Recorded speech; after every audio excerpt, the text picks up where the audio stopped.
Hi, this is Kerby Anderson. Each day we take on the tough issues and provide a biblical perspective to them. The topics we cover are wide-ranging: apologetics, theology, prophecy, creation and evolution, intelligent design, marriage, family, child-rearing, the millennial generation, trends in society, politics, economics, business, religious liberty, the Constitution, public policy, foreign policy, military policy, tensions in the Middle East, abortion, homosexuality, pornography, sexual ethics, media, technology, history, and America's godly heritage. We talk about anything that affects your faith, your family, or your freedom. So don't go anywhere, because Point of View starts right now.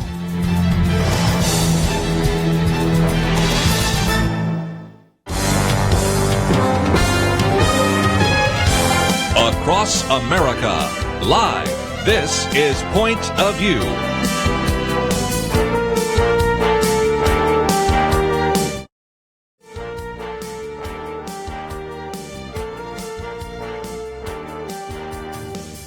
And now, Kerby Anderson. Thank you for joining me today. We're going to spend some time talking about the Second Amendment in the first half hour here of the first hour. In the next hour, we're going to have Kent Parks and Justin Long with us talking about the International Day of Prayer for the Unreached. And then in the third hour today, Max Lucado will be in studio with us. We'll be talking about his new book, Unshakable Hope, Building Our Lives on the Promises of God. Some great material. But if you've been following some of the things happening in the area of the Second Amendment, first of all, we sometimes have talked about, would it be appropriate to allow individuals on a college campus to arm themselves if they have a concealed carry? That's a really important question. And, of course, if you went to the National Rifle Association conference, which I did last week, you ran into some of these individuals. And one of the people I was hearing about, I thought, let's see if we can get her in studio today. That's Antonia Okafor. She is kind of a media personality, gun rights activist, an individual who has started what is called Empowered. We're going to talk more about that in just a minute. A national student organization really to equip men and women, but primarily young women, to educate them and train them and really help them understand that whether they're on campus or off campus, they can actually defend themselves. You might have seen her video on Prager University, which is something, and she's also the current Miss Dallas International. And so, Antonia, thank you for being in studio with us today. Thanks for having me. I'm really excited. Talk about this. You were at the NRA convention, no doubt, as well. And, of course, we had all sorts of individuals speaking there. But whether you were at that convention or even as you speak on campuses, I sense that there are a number of women that are saying, there is a mismatch if a man comes towards me, and the quickest way to maybe equalize and maybe start changing the dynamic is for me to think seriously about concealed carry. So talk about how you kind of got into this whole area of speaking on this issue. Absolutely. For me, it was because, I would say it selfishly, but my advocacy foundation was focused on, as me as an individual, I wanted a way to be able to protect myself. And so in 2015, I was a graduate student actually at University of Texas at Dallas. I kind of realized that, we're talking about feminism, we're talking about female empowerment, but we weren't focusing also on the fact that women had a way to be able to prevent sexual assault or prevent violence in general. But the conversation never really went there. It went to men, really. Said, okay, we're going to have all these seminars and talk about rape culture, but they never really focus on women being able to do something to protect themselves. And I found it a travesty that, freshman orientation, they give you this quote unquote rape whistle. And that's really the only way of self-defense that you have. And that's really not even self-defense. That's after the fact. And so, growing tired of that, I became the Southwest Director of Students for Concealed Carry, which is the group that passed concealed carry on college campuses in Texas. We won that fight, and then we had a fight afterwards again. But really it was based on my belief that I wanted a way to protect myself, and the greatest equalizer is a firearm. And thankfully, a lot of young women believe the same thing. Now, what you've been able to do is to go onto college campuses sometimes and to speak on this issue. And I'd love to get some of the response, because it seems to me that you oftentimes see a real quick divide. Those who say, I'm glad that you have addressed this issue, and others saying, I can't believe that somebody would want to bring a gun on campus. What has been your response? Yeah, well, so my tour that just wrapped up for this year. I spoke at Dartmouth College in New Hampshire, so that was interesting. But yeah, most of the schools that I've gone to are, Yale, Harvard, UC Berkeley, places that are not I'm at all okay with the fact that someone wants to bring firearms on campus, or even has a belief that that's something that's important, especially to women.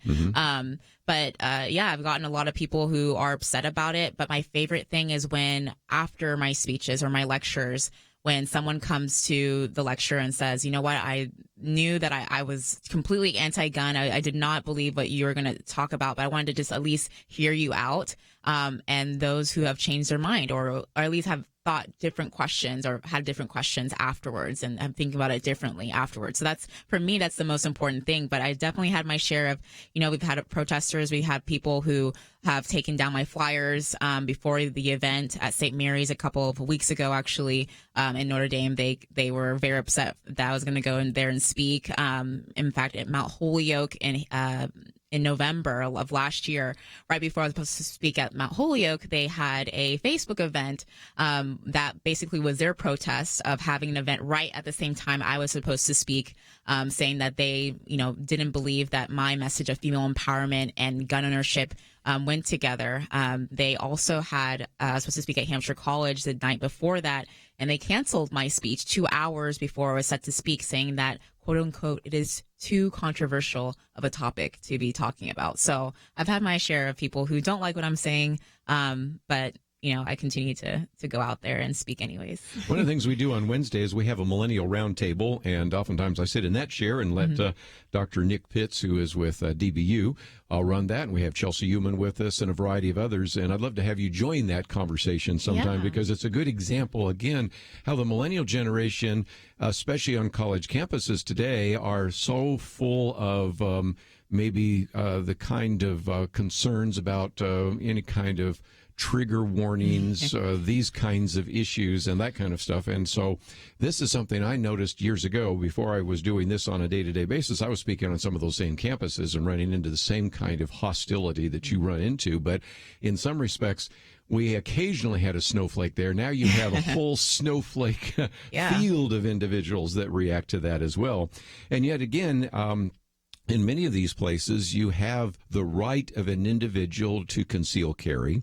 And so then to all of a sudden say that because you have that right, you somehow lose that right when you run onto a college campus is a little difficult to understand. And at least in the state of Texas, we have no longer created that line, although private schools can still do that. So talk about that issue as well, because that's become a little more complex, hasn't it? Yeah, so when we were trying to pass, when I was with Students for Concealed Carry, we were trying to pass the bill, we believe in private property rights. So we knew that we were going to focus on four-year universities and community colleges, and thankfully that passed. But the private school part also passed. All but one university said no to allowing concealed carry on college campuses. In fact, TCU, those who always think it's conservative, pro-gun university, they were the first ones to say no. So with that one, though, I do see a lot of students on campus who are saying, you know what, I want a right to carry, and they have more of a grassroots movement within their own campuses and trying to push that movement there. So I think that's just as good, that it's something that's grassroots. But in the end, it comes down to four-year universities, and it was in two waves. It was 2016, all four-year universities had to have campus carry, and then the next year in 2017, the phase two was completed with the community colleges who had were able to have concealed carry. And we have not had any issues with those who are permit holders. And that's what's always been about. A lot of people who would even say that they're pro Second Amendment have, their qualms about having students on college campuses. I'd like to say kids, but they're not kids. They're 18 years of age and older.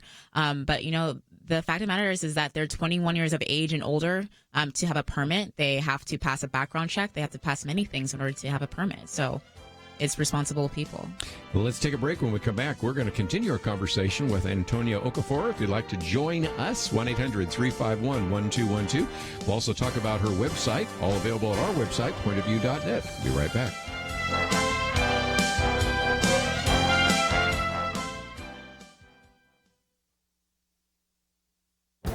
This is Viewpoints with Kerby Anderson. Over the last year, we have been hearing that the judges that President Trump has been appointing to the bench have been faithful to the Constitution. But few of us have time to read any of their opinions and determine that for ourselves. So today I want to summarize the first opinion rendered by Judge James Ho, who now serves on the Fifth Circuit Court of Appeals. Here is the opening line of his opinion. He says, the unfortunate trend in modern constitutional law is not only to create rights that appear nowhere in the Constitution, but also to disfavor rights expressly enumerated by our founders. For years, constitutional conservatives have longed to read this kind of sentence from federal judges. He wrote this dissent on a case that was to determine whether a $350 limit on political contributions was constitutional. He questioned the right of government to limit political participation. As citizens, he wrote, we enjoy the fundamental right to express our opinions on who does or does not belong in elected office. He also went beyond the decision at hand to observe that if you don't like big money in politics, then you should oppose big government in our lives. He also reasons that if you're going to ask taxpayers to devote a substantial percentage of their hard-earned income to fund the innumerable activities of various forms of government, then you should, at the very least, allow citizens to spend a fraction of that amount to speak out about how the government should spend their money. It's going to be fun to watch the career of Judge James Ho. Who knows, he might even someday become the first Asian American to serve on the Supreme Court. I'm Kerby Anderson, and that's my point of view.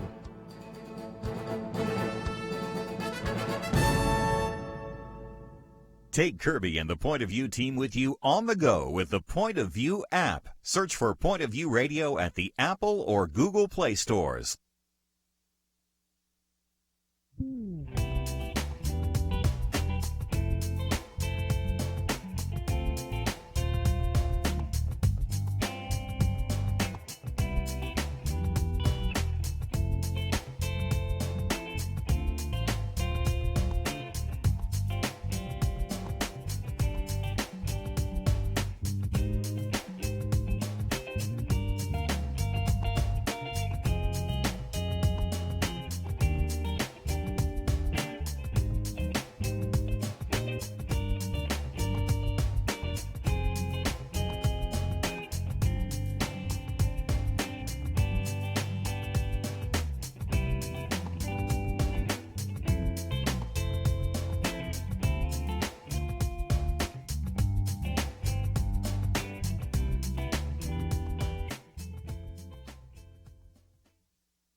You're listening to Point of View, your listener-supported source for truth. Antonia Okafor with us, and she is, of course, the founder of Empowered, and again, a gun rights activist, media personality, an individual that you perhaps have already seen on television or certainly on the internet. I might just mention that her video with Prager University certainly well received. We have some links there if you'd like to watch it.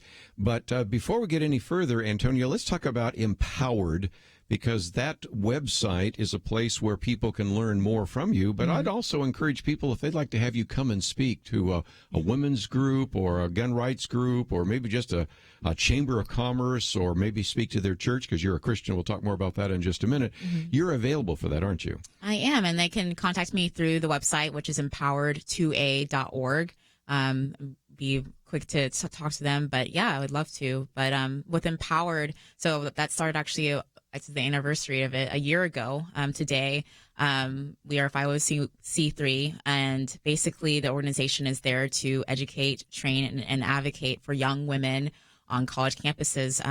Again, when I started with Students for Concealed Carry, I realized that this was really a woman's issue. This is an issue because it's a great equalizer and because men are physically more powerful than women, that this is a way for us to be able to have equal playing field. And so I realized that women were going to be the future of the gun rights movement, and I started my organization based on that thinking. And it's been a year since then. I've wrote an op-ed for New York Times where it was titled "Why Bring a Gun to School," and I kind of introduced Empowered, and have spoken at the NRA convention in Atlanta, introducing as well, and it's been well received. And I've been very grateful to know that there are other young women out there who also believe that, you know what, gun rights are women's rights, and it's there to protect us. So. And I appreciate the fact you're talking about the need for women to do that. I think the NRA's figured that out with Dana Lash, right? Yeah, absolutely. And because, to be honest, those of us that would go to gun ranges and everything else, it was the rarity to see a woman there, and it was even more rare to see a woman speak out. So that's certainly why I wanted to give you a platform for that.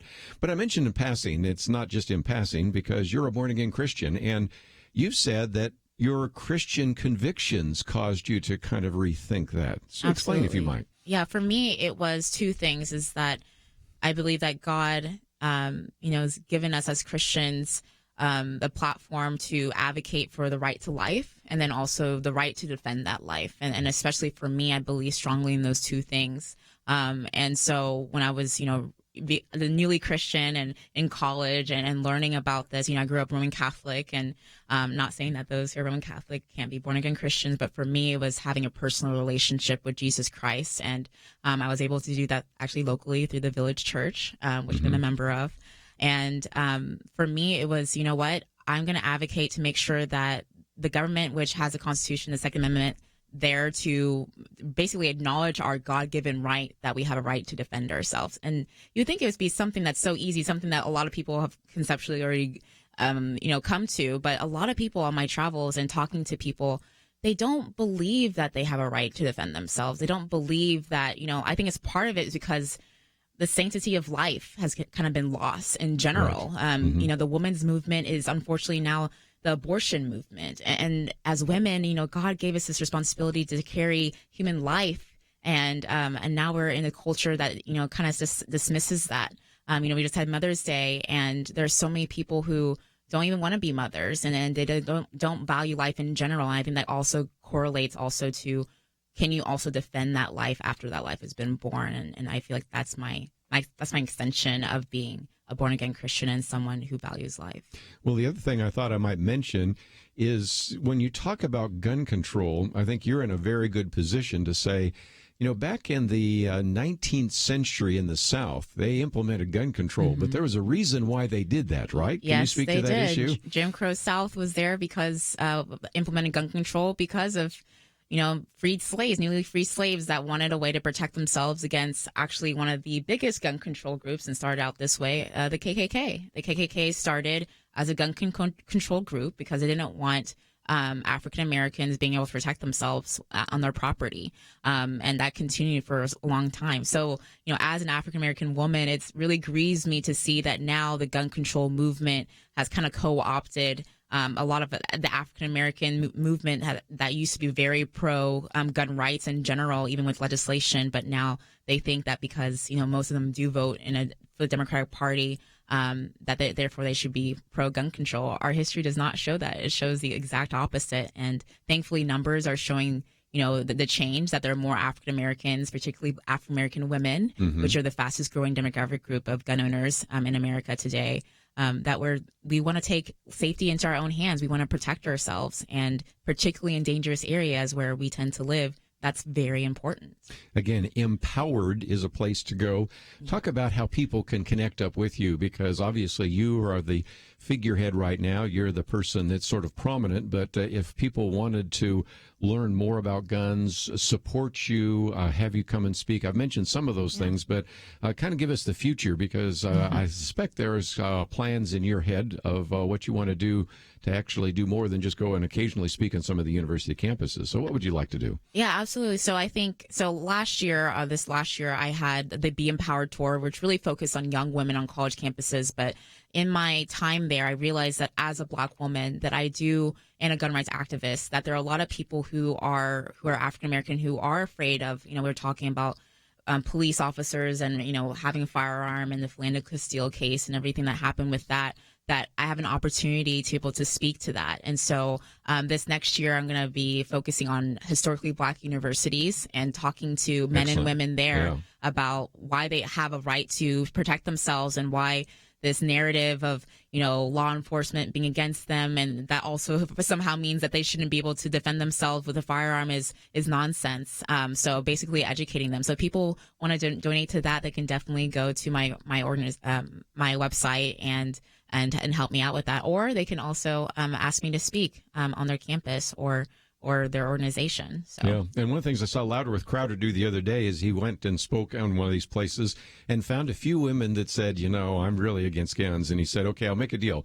If I take you to a gun range, show you how to shoot a gun, would you be open to even buying a gun? And so you go, as you said, from individuals that can't even imagine that they could ever hold a gun to shooting a gun to actually going and buying one. And it would be fun for you to do something like that sometime, maybe with some of the women you run into that are really hostile to the situation, because if you don't grow up around guns, and a lot of our listeners, including myself, did not, and you had to sort of make your way into it, there is a sense in which that can change dramatically. And as you said, one of the fastest growing demographic groups right now, really beginning to believe in the Second Amendment, are African American women, which of course is the demographic you represent. And even the younger demographic you also represent, the millennial generation, they're going, well, I don't know, I've heard so much about assault weapons and things like that, that you really have to climb over a couple of biases. So it seems to me that not only you're speaking, but hopefully you're writing and other things. Of course, the Prager video and those kinds of things are ways to really get people over that mental hurdle that they have, don't you think? Absolutely, because mainstream media does not like people like me. They don't like people who, I should be in this box, and I should be speaking about certain issues. But for me to speak about gun rights and speak about of family values and conservative values or what have you in general, or American values. Unfortunately, we're at a point now where people who are pro the flag or pro America are seen as, bigots these days. So they don't like the fact that I'm speaking out, but that's the only way you can do it. That's the only way you can really change people's hearts and minds. Yes, you can do the videos and they're great, but going out there on the ground, talking to them, letting them yell at your face, which they've definitely done several times to me. In fact, I remember UT Austin speaking about Campus Carry and having 45 minutes of this mob being very upset and very hurt and calling me a traitor because they really believed that as a Black woman, I should not be standing up for the Second Amendment. But people are not going to go into those areas because they're afraid, but that's exactly where we need to go. If anything, Jesus Christ is an example of that, is that he went to places where people were going to be hostile to him, not those who were going to welcome him. But he did it. One of the reasons why to have you on here is to give you a platform and to encourage people to contact you. So when they go to the website Empowered, where do they click? What things should they click to begin to connect up with you? So they can go in the contact form tab of empowered2a.org, or you can also go on my personal website, AntoniaOkafor.com. But I'm also very active on social media, on Twitter and Instagram at Antonia_Okafor. And we do have a link both to your Facebook page and to your Twitter right there. So just click on her picture and you will see everything you need to know. And so if you'd like to comment about that on her website, you can do so. Of course, we also are broadcasting live on Facebook Live, and you can leave some comments there as well. So, Antonia, thank you for coming in today. I'm sure this will be the first of many opportunities, and it's just been great to meet you face to face. You too. Thank you so much. I appreciate it. We're going to take a break. When we come back, I'm going to talk a little bit more about what happened yesterday in terms of moving the embassy, and so we'll look at that historic day, and then also we'll look at the Palestinian violence and that issue. So we've got a lot more to cover, and we will do that right after these important messages.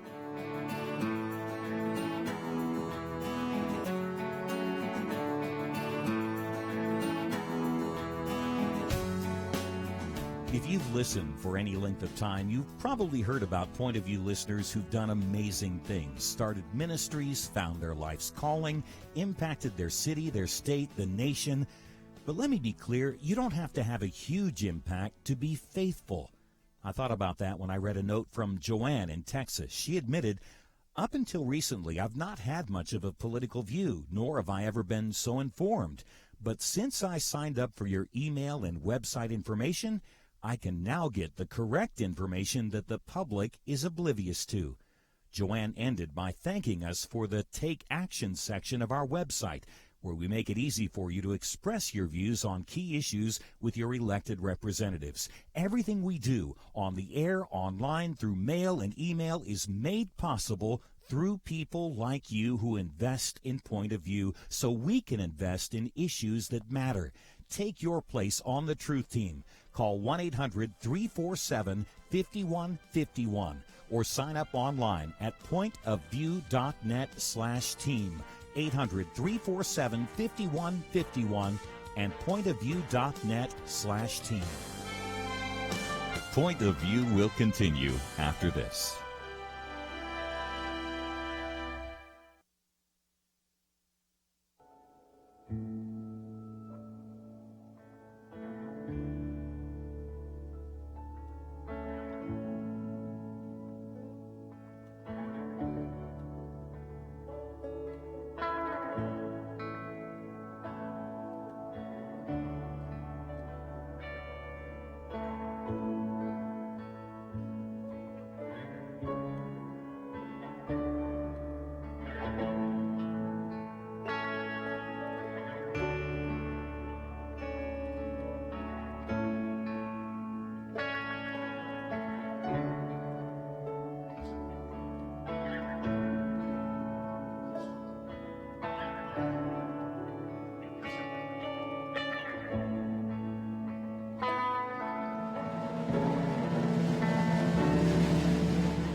You are listening to Point of View.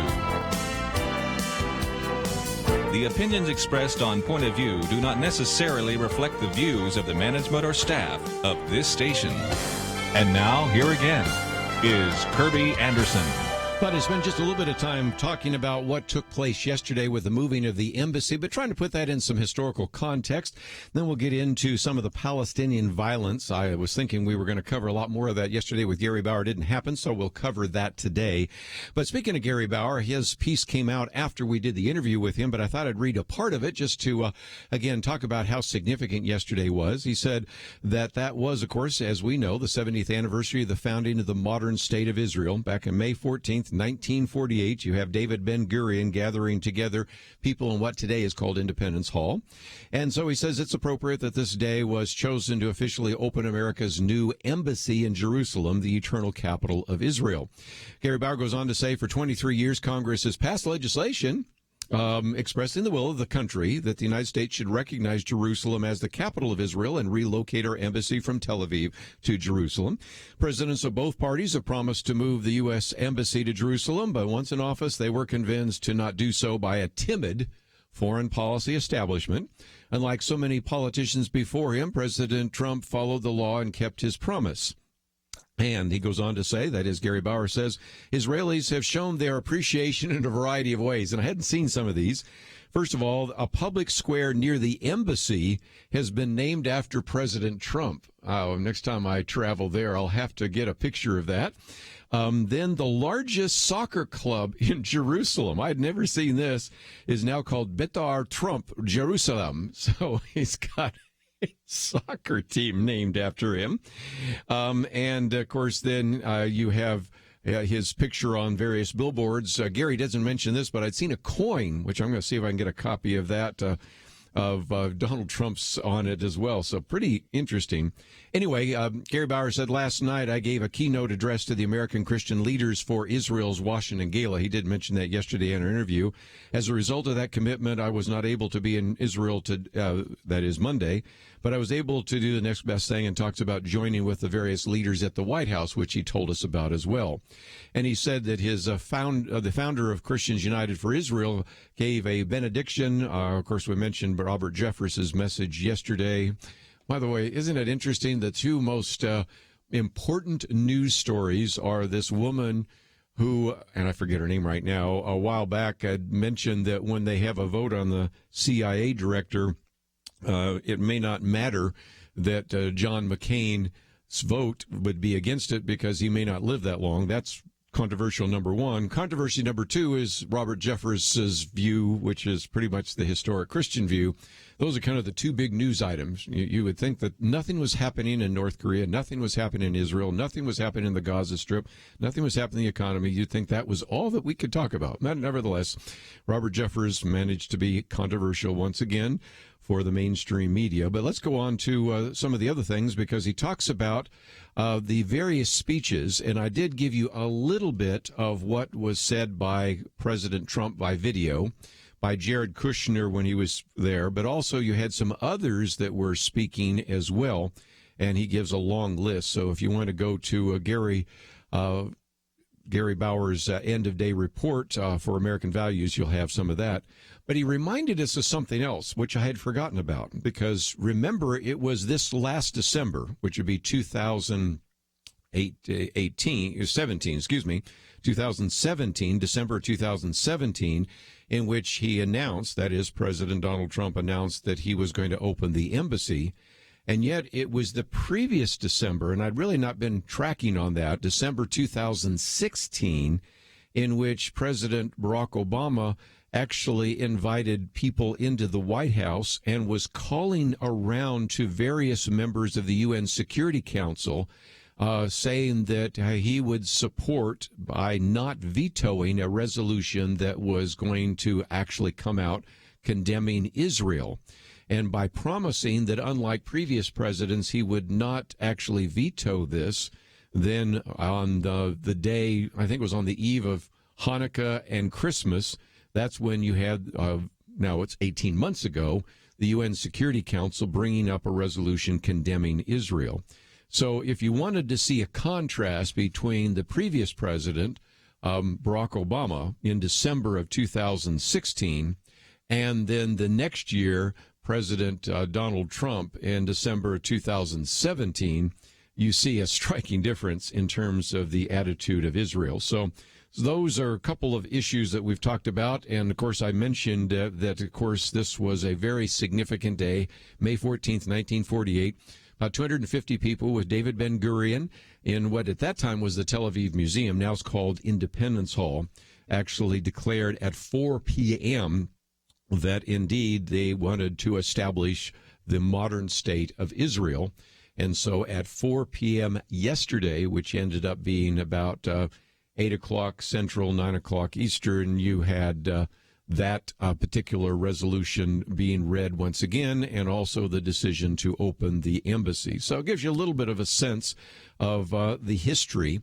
But before we take a break, let me get into a couple of other issues, and that is that, of course, while we have been watching that unfold, as Gary Bauer told us yesterday, there has been growing conflict in Gaza. And even though it has been tempting for some to say that the reason we have the conflict is due to the fact that the United States opened an embassy, as Gary Bauer wisely pointed out, some of this was planned a long time ago because of the fact that, number one, May 15th marks what's called Nakba Day, or catastrophe, and that has to do with, of course, the 1948 War of Independence with Israel. And also, of course, they were marching and protesting because it would be the 70th anniversary of the establishment of the nation of Israel. And so I think a lot of that would have taken place. Matter of fact, I suspect all of it would have taken place whether the United States moved its embassy or not. But it just gave one more convenient excuse. Well, our good friend Jim Dennison explains a little bit more about that, because for Palestinians, May 15th, which is today, is Nakba Day. I might also mention, which means catastrophe, but it also is the beginning of Ramadan. So it's something else to pay attention to, because as we pointed out on this program before, and I've done commentaries, which you can see in our viewpoint section, oftentimes the greatest violence that takes place with radical Muslims takes place during Ramadan. And so, as Jim Dennison says, in the weeks leading to yesterday's anniversary, Hamas called for massive demonstrations against Israel and the United States. According to those Israeli officials, some 40,000 Palestinians took part in violent riots yesterday in 13 locations along the Gaza Strip security fence. And as protesters approached the border fence, hurling stones and incendiary devices, Israeli soldiers responded with live ammunition and tear gas dispersed from drones. The resulting death toll, Jim Dennison talks about, has risen this morning to 61. I think it's increased since then. More than 2,700 were injured in the deadliest violence since the 2014 Gaza war. And a senior Hamas official said last night that protests would continue. This is his direct quote, quote, "This blood will keep boiling until the occupation leaves forever," unquote. And as we've talked about this before, this isn't just a desire to get a little bit more land. This is a desire to push everybody off the land entirely.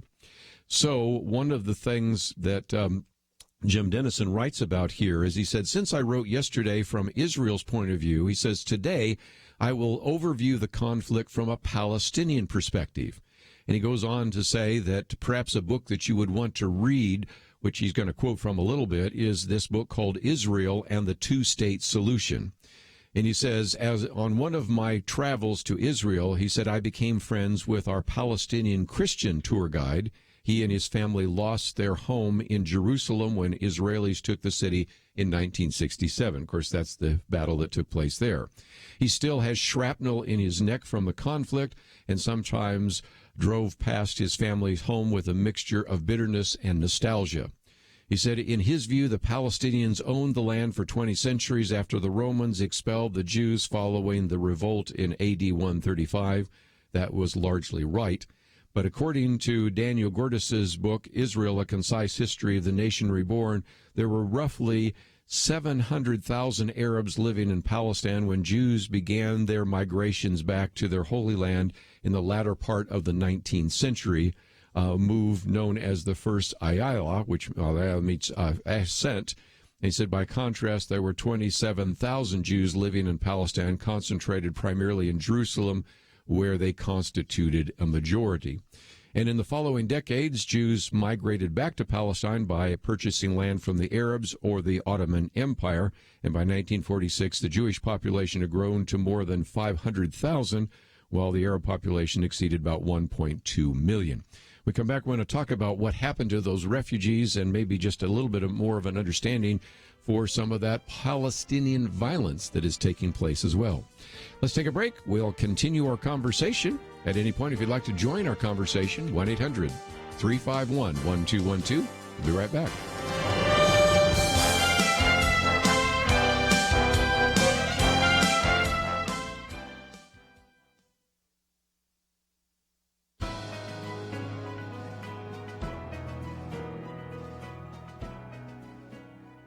Welcome to the First Liberty Briefing. I'm Jeremy Dice. According to the Fresno Bee, the Fresno City Council is considering adding the national motto, "In God We Trust," to the wall of the council chambers. But at least one local resident opposes the proposal. In the mind of one atheist protester, the delicate balance between church and state is upset entirely by the public display of these four words. And despite the fact that the atheist writes, quote, "Atheists like me feel the idea of God has little meaning," unquote, he encourages the local community to oppose a word which he believes has little meaning. One wonders how a word with such little meaning can violate the so-called separation of church and state, but that's another issue. Of course, if folks wanted to purchase the article in the Fresno Bee, they would do so with coins bearing the national motto since 1864. The City Council would be in good company with the United States House of Representatives, which has the motto emblazoned behind the Speaker's dais. And on the way to City Hall, residents may have to drive by police or sheriff's cruisers sporting the national motto.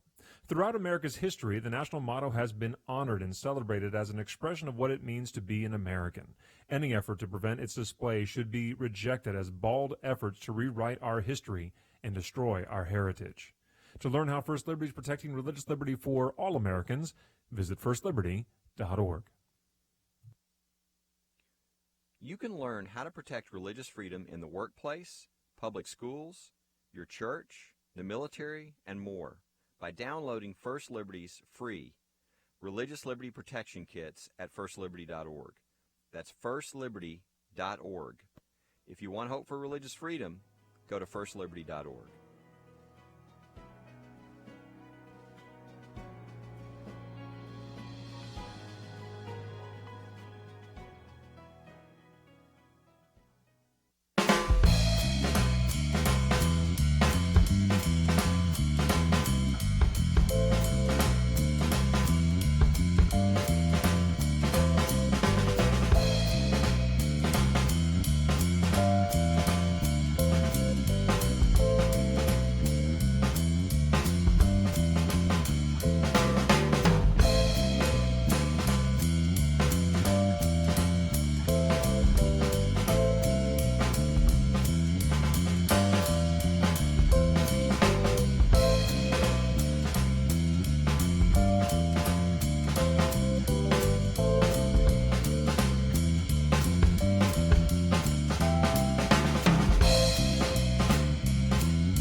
Now, back to Point of View, your listener-supported source for truth. Back for a few more minutes, and next hour we're going to be talking about the International Day of Prayer. We talked about that back in March. We'll talk about it again here in May.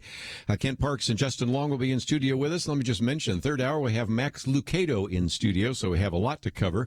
Let me just mention that there are some that are not pleased with the way the mainstream press has been covering these protests. We'll get back to Jim Dennison in just a minute, trying to give some perspective from a Palestinian point of view, but that is significant because we have Marina Medvin talking about the fact that she said, I woke up this morning to a slew of stories about Palestinian protesters killed in Gaza protest. The imagery of a man holding a cardboard sign while getting shot comes to mind from such a headline, doesn't it? And she began to be concerned, and now she starts giving us some of these headlines. You know, CNN, 37 Palestinians killed in Gaza protest. ABC, death toll in massive Palestinian protest climbs to at least 41. Of course, now it's 61. Washington Post, Israeli kills dozens of Palestinians in Gaza protesting U.S. embassy move, which, by the way, is not true because I think they were protesting long before anybody even thought the embassy was going to be transferred that day. Los Angeles Times, at least 37 Palestinians killed by Israeli army in Gaza border. She says these articles carry inflammatory titles, but the story doesn't match the headlines. The story reported by all is that Hamas-led violence leads to Israeli firing back. Hamas-backed Palestinians set fire to tires, sending plumes of black smoke into the air, hurled firebombs and stones towards Israeli troops across the border. It goes through a lot of things, detonating bombs, shooting, those kinds of things. And she says, first of all, let's start at the beginning. Hamas is designated as a terrorist organization by the United States. She says, a terrorist organization, let that sink in. And then while leaving out of the whole terrorist organization designation, she points out in one article, Hamas is a Palestinian Islamist political organization. So, first of all, you don't get the actual description of what Hamas is doing. You certainly don't get the explanation or the reminder that Hamas are the same people who train their children to be suicide bombers, use summer camps to train children to kill Israelis. Hamas also has created cartoons to teach toddlers to shoot Jews. Goes through this very long list. And so, in some respects, as I've said so many times before, those who are Palestinians have not been well served by the Palestinian Authority, certainly not by Hamas. Well, let's come back to what Jim Dennison does in trying to explain the plight of these refugees, because he says during the War of Independence, some 700,000 Arabs fled their homes. They sought refuge in Lebanon, Syria, Jordan, and Gaza. And in 1948, the Jewish population grew to exceed 700,000, while the Arab population fell to about 156,000. The Israelis refused to discuss the refugee status until the Arab nations recognized Israel's right to exist. The Arab nations refused to discuss Israel's status until the refugee crisis was addressed. And so this meant that what you end up with is if you will, a standoff that has existed now for 70 years. So in 1993, Israel signed the Oslo Peace Accords, which granted Gaza and the West Bank limited autonomy in exchange for Palestinian recognition of Israel. However, in 2006, Hamas won control of Gaza, and they, as this particular article mentioned as well, have been designated as a terrorist organization by the European Court of Justice and are pledged to the destruction of Israel. Fatah, which is a more moderate Palestinian political organization, retains control over the West Bank. Hamas used yesterday's anniversary and the U.S. Embassy move to inflame passions in Gaza, leading to the revolts we're now seeing. And then Jim Dennison goes on to say we should remember that the United Nations proposed a partition plan in 1947 that would have created an independent Palestinian nation, a proposal Israeli leaders accepted but Arab nations rejected. And we should remember that Israel supplies water and electricity to the Palestinian territories.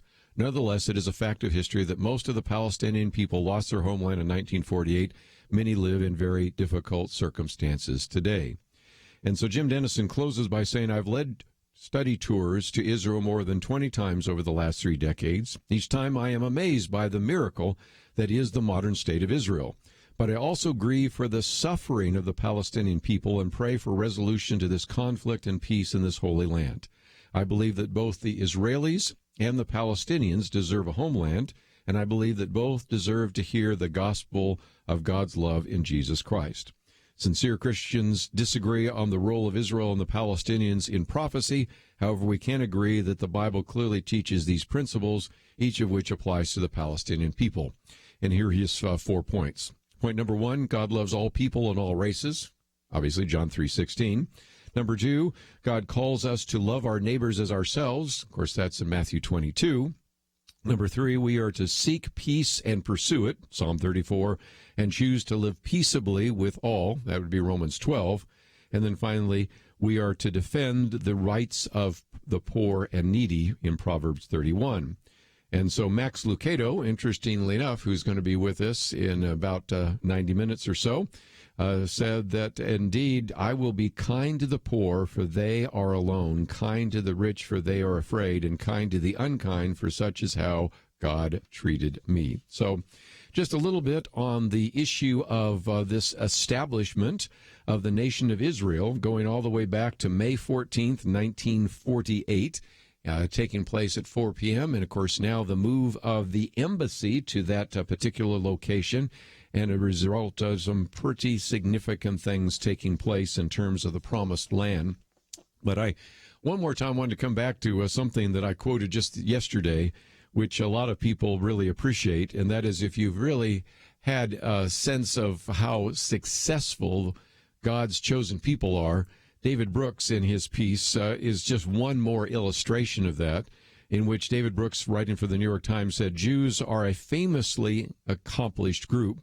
They make up 0.2% of the world's population, but they account for 54% of the world chess champions, 27% of the Nobel Physics laureates, and 31% of the medicine laureates. Very successful indeed. And so, if nothing else, I think we come back to some of those key principles we've talked about before, the need for us to pray for the peace of Jerusalem, Psalm 122, and also to recognize that we're living during some very historic times. So if you'd like to know a little bit more about some of the things we're talking about today, you can find those on our website, pointofview.net. As you go there, take the time not only to look at the bios, but at the very end we have posted, as we always do, a series of articles that I think you will find helpful in some of our conversation. We also are going to spend some time in just a minute talking about this International Day of Prayer for the Unreached. We've talked about the Day of the Unreached many times before here on Point of View. We did that back in March. Here we are again talking about it here in May. We have a couple of other websites that we would encourage you to find. We also have some videos that you might want to watch. And so there's some just great resources that we are making available to you today, and it's all available at the website pointofview.net. So take the time to find some of those articles, print them out, maybe on the videos, watch them, click that share button, put them on your Facebook page, start a conversation, and as we'll be talking about in this next hour, we'll focus on the need for us to reach out to the unreached people groups around the world, and then we'll be talking with our good friend Max Lucado, who will also be in studio. His book isn't coming out right away, but it'll be out in a couple of months, Unshakable Hope, Building Our Lives on the Promises of God. And so I think you'll appreciate that conversation. And throughout the next couple hours, we will take your phone calls. So if you'd like to join us, that number is 1-800-351-1212. If you'd like to find some of the articles we've talked about, they're all available at our website, which is pointofview.net. Let's take a break. We'll come back and talk about the International Day of Prayer for the Unreached Peoples. All that coming up right after this. A 2013 survey asked people around the world whether sex without marriage is morally wrong. Every country where more than 90% said, yes, it's morally wrong, Islamic. The worst two, tied at 6% saying it's wrong, France and Germany, the nations of Calvin and Luther. Catholic Italy, 11%. Simply sad. The United States, well, 31%. Not even 1 in 3 thinks extramarital sex is morally wrong. Our nation needs a truth team very badly. Support Point of View Radio today at pointofview.net. Set up your monthly gift by clicking the Truth Team 360 picture and then carefully follow the directions. pointofview.net. By phone, you can give at 1-800-347-5151, 800-347-5151, or mail that first donation to Point of View, Box 30, Dallas, Texas 75221. Box 30, Dallas 75221. Point of View will continue after this.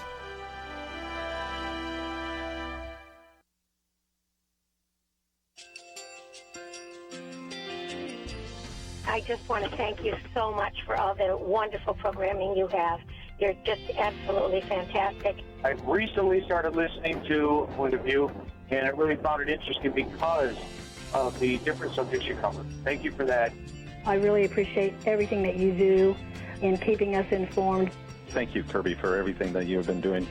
I appreciate all the work that you're doing, advocating for the Word of God. Thank you so much. Point of View, I think, is absolutely necessary because it's a Christian perspective, a biblical worldview perspective, and receive very current, up-to-date information about what is really going on, week to week in our culture, which is changing so rapidly, and yet it's morally sliding backwards. Yeah, I'm just, first of all, I thank you guys. Y'all's program is wonderful, and enjoy it every day. I learn so much every time I listen to it. Point of View Radio Talk Show.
Hi, this is Kerby Anderson. You know, each day we take on the tough issues and provide a biblical perspective to them. The topics we cover are wide-ranging: apologetics, theology, prophecy, creation and evolution, intelligent design, marriage, family, child-rearing, the millennial generation, trends in society, politics, economics, business, religious liberty, the Constitution, public policy, foreign policy, military policy, tensions in the Middle East, abortion, homosexuality, pornography, sexual ethics, media, technology, history, and America's godly heritage.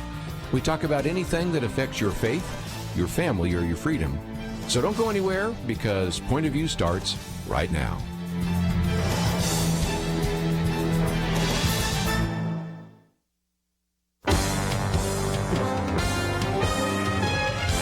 Across America, live. This is Point of View.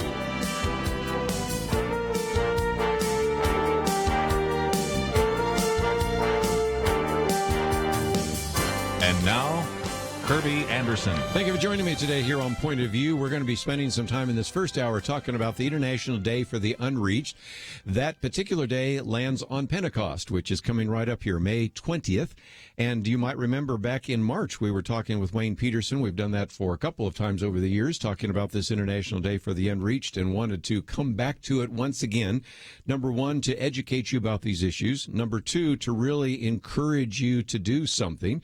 Those of you who are pastors or maybe Sunday school leaders, Bible fellowship leaders, others, we certainly want you to take advantage of some of the resources we have on the website. And we have a number of guests in studio with us today. Might just mention as a program note that in studio the next hour will be Max Lucado. Will be here. We'll be talking about his new book. So this time and next hour, if you want to listen, you certainly can. If you'd like to watch it, of course, we have cameras in the studio, and that's an opportunity for you to get to know our various guests as well. Kent Parks is the president and CEO of Beyond. We have a link to that website, an individual who actually was a pastor for a number of years before going to the mission field. I want to talk about that in a minute. Also has been a seminary professor, academic dean, a graduate of Hardin-Simmons, and has an MDiv and PhD from Southwestern Baptist Theological Seminary. So, Kent, thank you for joining us today here on Point of View. It's a great privilege to be with you. Appreciate you having us. Might also mention that Justin Long is with us as well. He is a global missions researcher and also serves with Beyond as director of global research, and we also have a link to your website. So, Justin, thank you for being here as well. Thanks for having us. Let's, if we can, start with the obvious. 2.5 billion people have never had a chance to hear about Jesus Christ. Tell us more, if you might. It's an access definition. It means that from within their culture, they cannot hear or see good news. And 86%, one way of saying it is 86% of Muslims, Hindus, and Buddhists have never met a Christ follower. Mm-hmm. So how can they hear? Yeah. So it's a vast, disproportionate reality we've got to help change. Well, and again, one of the other numbers that we have on a video that we have a link to in case people would like to use that, 7,000 people die every day without hearing about Christ. If you add up the number of people who are born in the world who will grow up and never hear the gospel, and you subtract out the number of people who die, the net effect of that is that the unreached population is growing in the world. The terrible part of that is the dying, is the number of people that are perishing who have never heard of Christ, Christianity, or the gospel. And that works out to about 1 every 2 seconds. Yeah, it's just incredible. Let me come back to you, Kent, for just a minute, because you've been a pastor, and one of the other statistics that you see in the video, which we've encouraged people to watch, matter of fact, let me just say that right now. You know the drill if you listen to Point of View. We want you to watch the video. It's very easy to watch. And then click that share button and put it on your Facebook page, maybe if you have a Twitter feed. Maybe send it as an email, maybe even to your own pastor that may have not had a chance to hear this program or something like that, and start a conversation. But 2.5 billion people have never had a chance to hear Jesus, the story of the gospel. 70,000 people die each day without the gospel. But, Ken, I want to come back to you. Less than 1% of church budgets go towards reaching the unreached with the gospel. We need to turn that around, don't we? We definitely need to turn it around, and it comes down to vision. It comes down to believing that these people need to have that chance. The challenge is they are difficult to reach for a number of reasons. But somehow we have lost that vision in a lot of parts of the world, not just the North American church. But when we go there, we're finding response when we get there, but we've got to get there.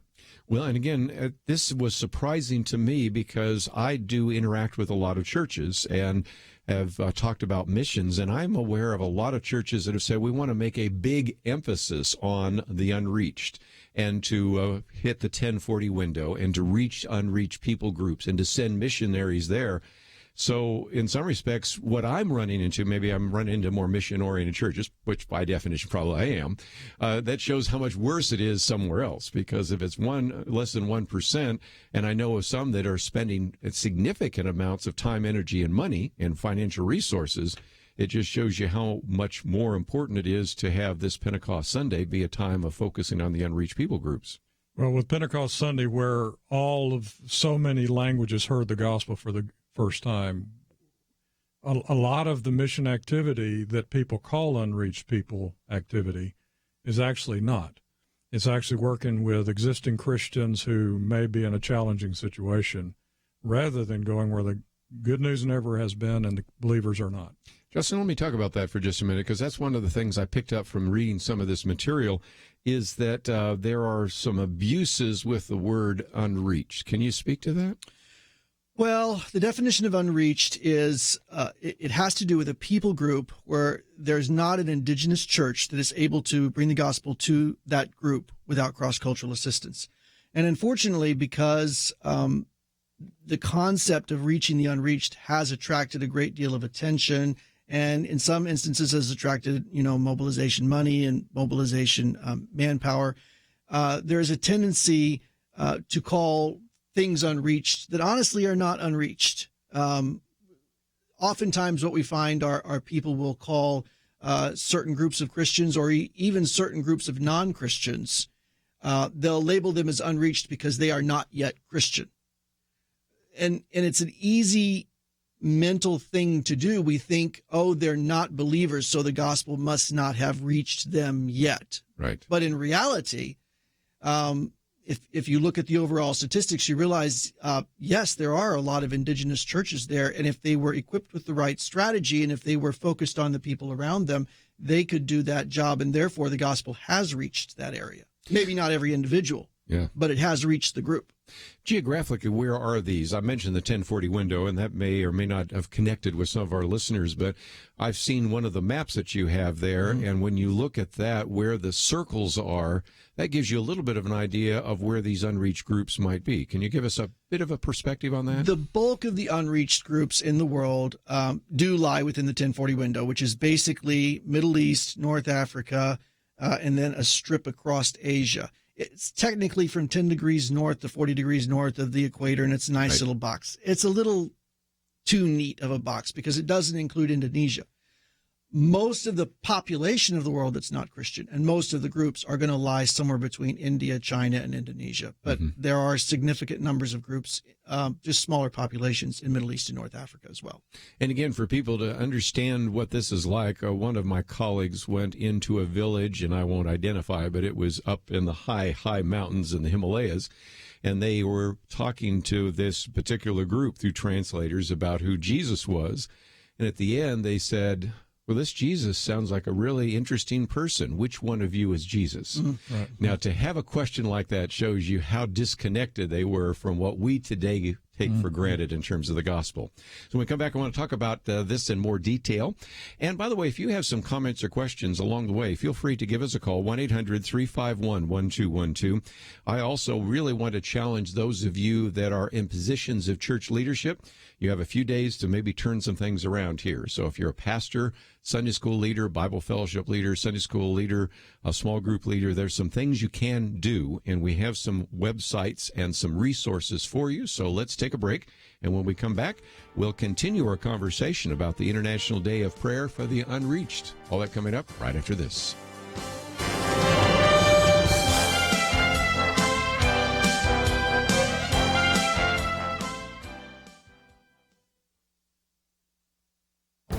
This is Viewpoints with Kerby Anderson.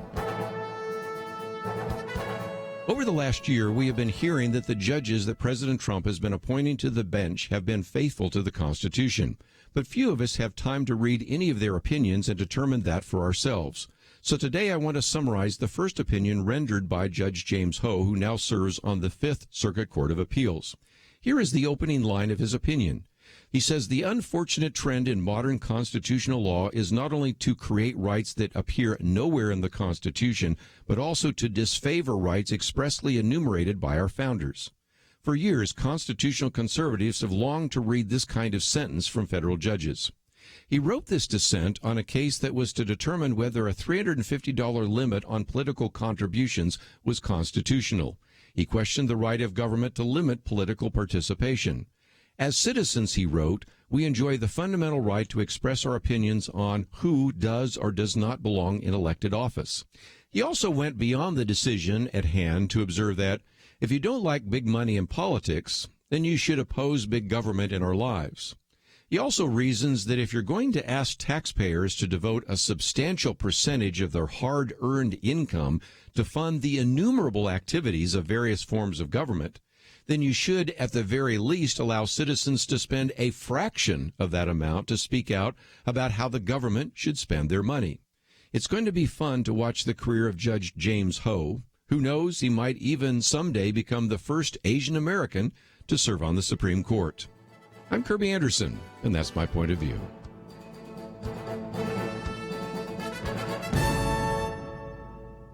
Take Kerby and the Point of View team with you on the go with the Point of View app. Search for Point of View Radio at the Apple or Google Play stores.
You're listening to Point of View, your listener-supported source for truth. Ken Parks and Justin Long in studio with us today, and I might just point you to beyond.org, and we're going to talk about some of the resources that are available.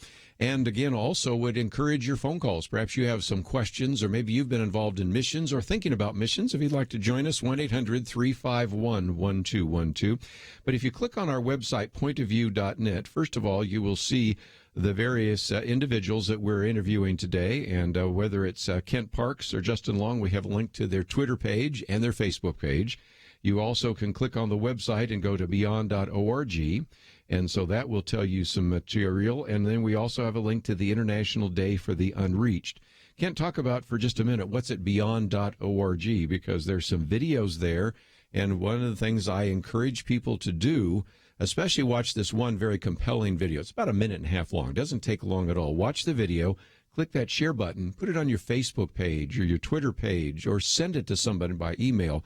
Get them thinking about the unreached people. But what other resources are available as they go to beyond.org? So some of the videos are how-to videos, how to prayer walk, and some of those things. This video you referred to is about a movement that's just amazing, and it's brief. Then there are some events, some training events, online training events, nugget trainings that we talk about. I believe that's on the events page. Mm-hmm. And then there are other resources, documents, and so forth under the resources tab. I might just mention also we have a link to justinlong.org. Now, again, a lot of that's your material, but that's where I first saw that chart, that map, if you will, that shows the non-Christian population that you had posted, as well as some of the other things. So, again, that's just another resource page if people want to find it, right? Yeah. So I have, I've got my personal blog there where I post articles from time to time. There's also a collection of essays that are there, as well as pointers to recommended resources. Two of the most frequent pages that people go to on the website. One is a curated list of, I think it's a couple hundred missionary biographies. So if you'd like to read the life stories of some people, there's that. And there's also a curated list to prayer guides. Every known prayer guide that I know about for any people group in the world, any prayer campaign is linked on that website. Well, let me mention that for just a minute, because one of the things that I think we can be doing as parents and grandparents is occasionally reading to our children or encouraging them to read some of these missionary biographies. And that's something that used to be done quite a bit. It doesn't seem to be taking place as much, but I think that if parents and grandparents want to be intentional, that's a resource that you have available right there on your website. Yeah.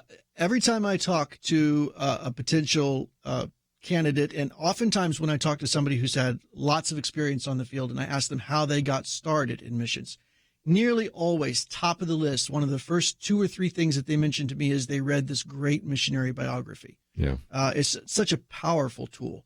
Our kids are homeschooled. We do the Sunlight program, and they have a bunch of missionary biographies that they do through the course of that program that have been very impactful for them, too. So, again, for those of you that homeschoolers, but even if your kids are in Christian school, public school, there's some great resources there as well. Now, Kent, let's see if we can talk about some of these movements. You sort of alluded to that in passing. There is a sense in which we can get just overwhelmed. 2.5 billion. I can't even get my head around that number and how big it is and how huge the world is. But again, as the old saying goes, how do you eat an elephant one bite at a time? How do you reach the world? One person, one movement at a time. Can you talk about some of those movements that are actually very encouraging to us? Well, and I'll begin with the basis of the movements, because we have often misread what Jesus told us to do. When he said make disciples, he didn't stop there. He said make disciples of all ethnic groups. And when you unpack this throughout the Gospels, you find that he says basically disciple whole groups. And we're seeing this happen. It happened with him. He reached whole groups. He discipled whole people groups. Doesn't mean everybody believes, but it's about making reproducing disciples. So it's not about making converts who say, yes, I believe these theological facts about Jesus. It's about teaching them to love and obey and do everything Jesus commanded. When that happens, it goes exponential, because groups start groups who start groups who start groups of disciples who serve their community, feed the poor, help the sick, disciple new people, start new churches. And so there are movements around the world, and Justin's been one of the key researchers pulling this data together, that literally go generations deep in 4 and 5 years of churches who've started churches to 4 and 5 generations of grandchildren churches, if you will, who are changing their society from within. The only way to solve this huge number, and you're right, it overwhelms us who deal with it every day, is an exponential approach. We cannot do discipleship one by one by one. It's not going to work. But we're seeing movements that are multiplying to tens of thousands of congregations in a few relatively short number of years. Justin, you've been researching that, but it seems to me that's a scriptural principle that we teach faithful men who will teach others also. So speak to that issue, if you might. The thing that's always struck me is whenever I'm teaching this in perspectives or something, is we start looking at Matthew 28, and Matthew 28 says, go into all the world, preach the gospel, make disciples.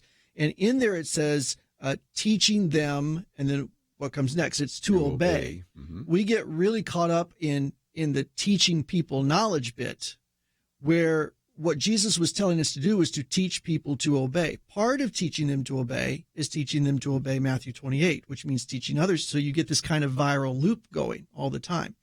The other interesting thing about the way most movements work is that it really doesn't go necessarily person by person. It goes household by household.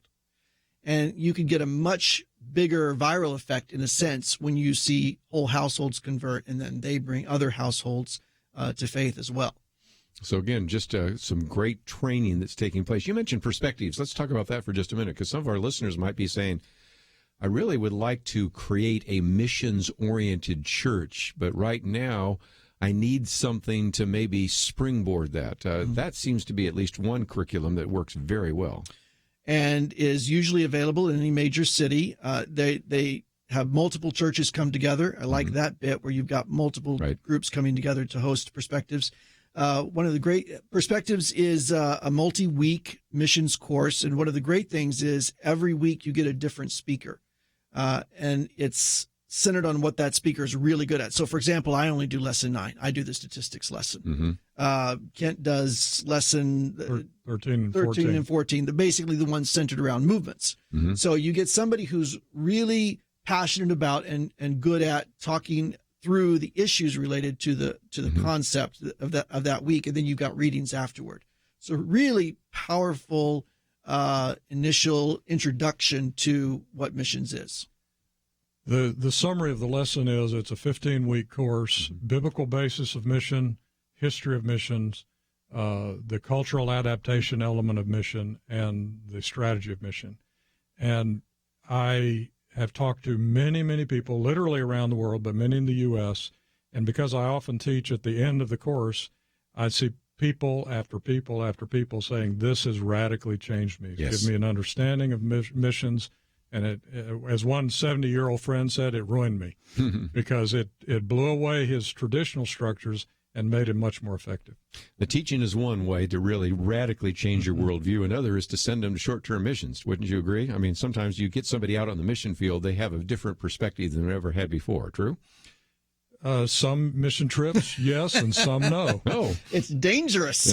It's dangerous. But if they're done right, if they're visioning, if they're effective for long-term strategy, yes, it can be a life changer. Yeah, that's interesting. We need to take a break, but when we come back, I want to talk a little bit more. You know, one of the issues we talk about is Islam, and I'd love to, especially since you talked about how few Muslims actually know a Christ follower.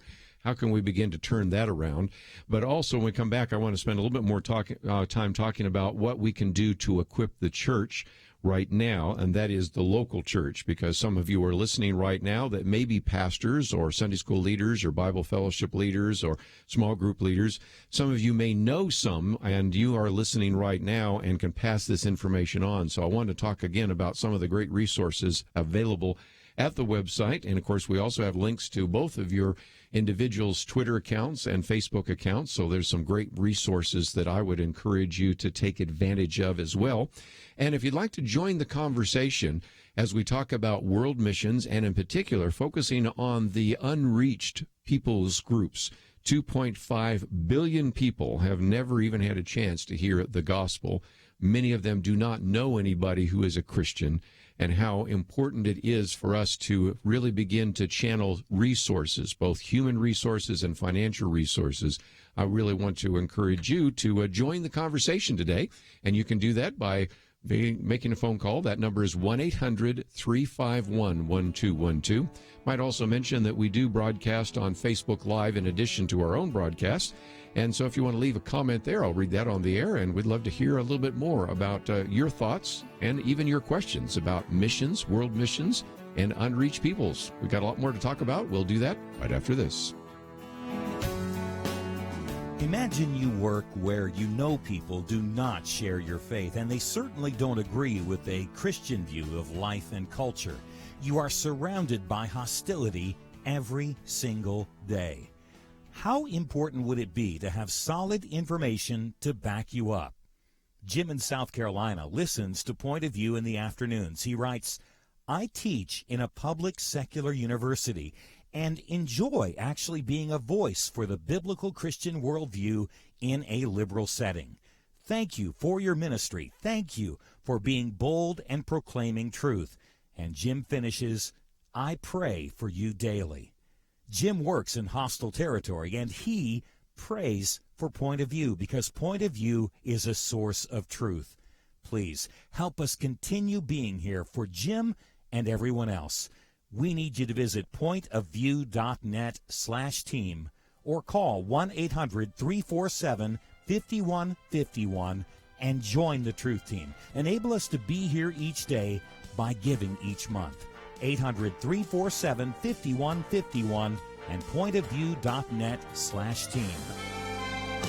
Point of View will continue after this.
You are listening to Point of View. The opinions expressed on Point of View do not necessarily reflect the views of the management or staff of this station. And now, here again is Kerby Anderson. Back once again, if you'd like to join our conversation, 1-800-351-1212. Privileged to have in studio with us today Kent Parks and Justin Long, and we are talking about the unreached people. And Justin, if I can for just a minute, let's again mention some of the resources first on your website. Because if people wanted to have biographies or prayer guides, I recognize how important those are.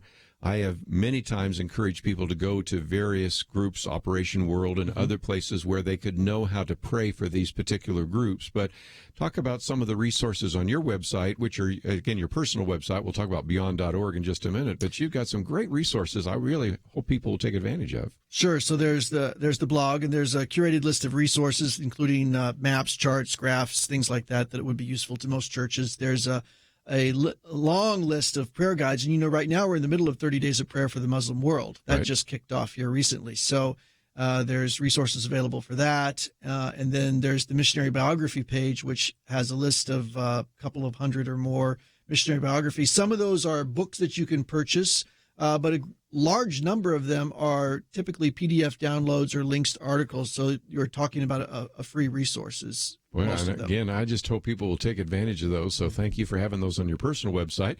And Ken, let's come back to beyond.org. What a resource that is. Work our way through some of the things that are available, because we have pastors that are listening, seminary students, Bible teachers, and others. What is available to them?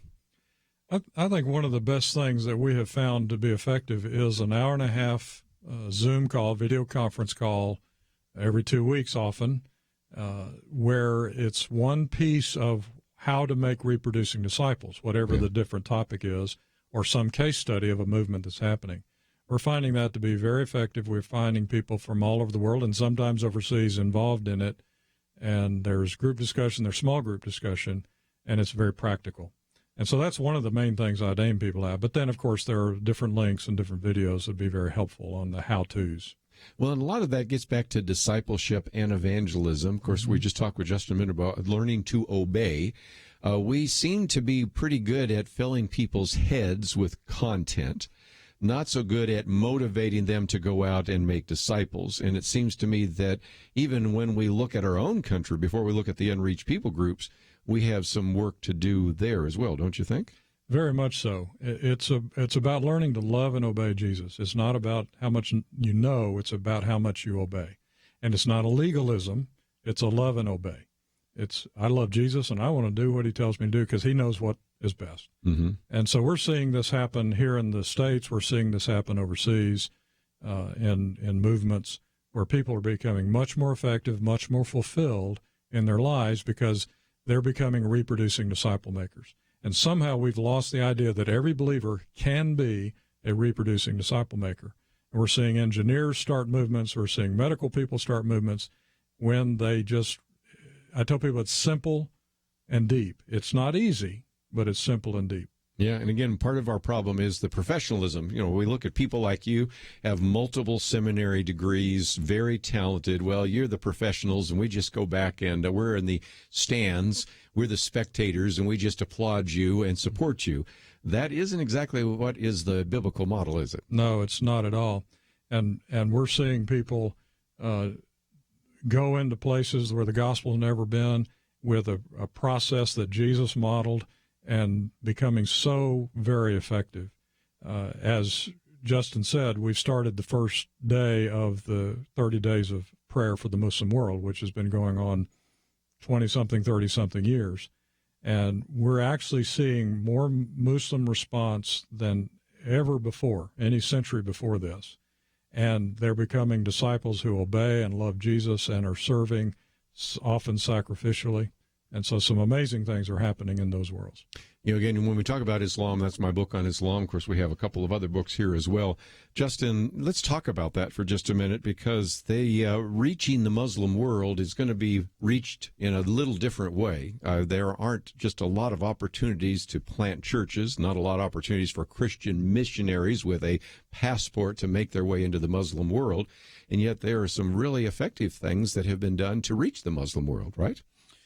Sure. Well, to start with, Brother Andrew used to say, you can get into any place as long as you don't care about coming out. That's not always a sustainable model, but it's certainly there.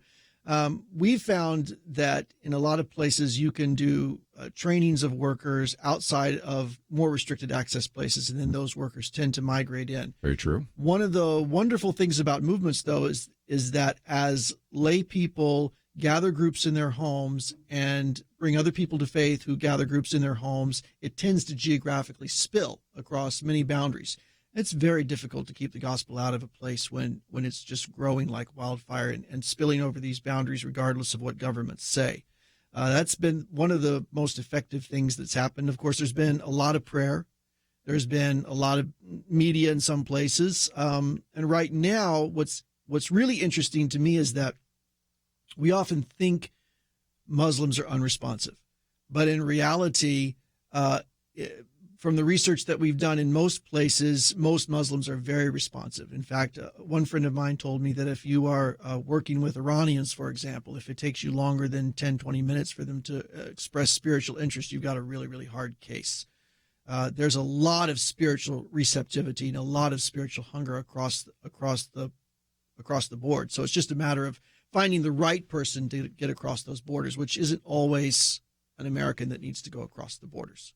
Sometimes we have to work here in order to start a movement that mobilizes, that eventually ripples across the borders into where we're trying to get to. You know, Kent, one of the things you mentioned just in passing is something we've talked about with Tom Doyle, we've talked about with Joel Rosenberg and a variety of others, and that is you actually have more Muslims who have become Christians in the last few decades than in the previous more than a millennium. I mean, this is remarkable in terms of the incredible spiritual harvest in the Muslim world. Exactly. And part of it is because we go to them with the message of Jesus. We actually don't say to them, become a Christian. We actually say, become a follower of Jesus. And when those kinds of things happen, we're seeing amazing response. When it's a house group or a social unit who's worshiping Jesus and serving him and not an institutional church, it does spread like a virus in a good sense. And so we're seeing great effectiveness. We have people, cross-cultural people from all kinds of nationalities, including the U.S., working in situations among Muslims being very effective. So it's a little bit of a misnomer to say that they can't get there, because we know of people all over the world from all kinds of countries doing very effective work among Muslims, and then it spreads from within their community. What would you say, and I put this to either of you, for a church that says, look, you've convinced me that we are certainly not doing much to reach the unreached people groups.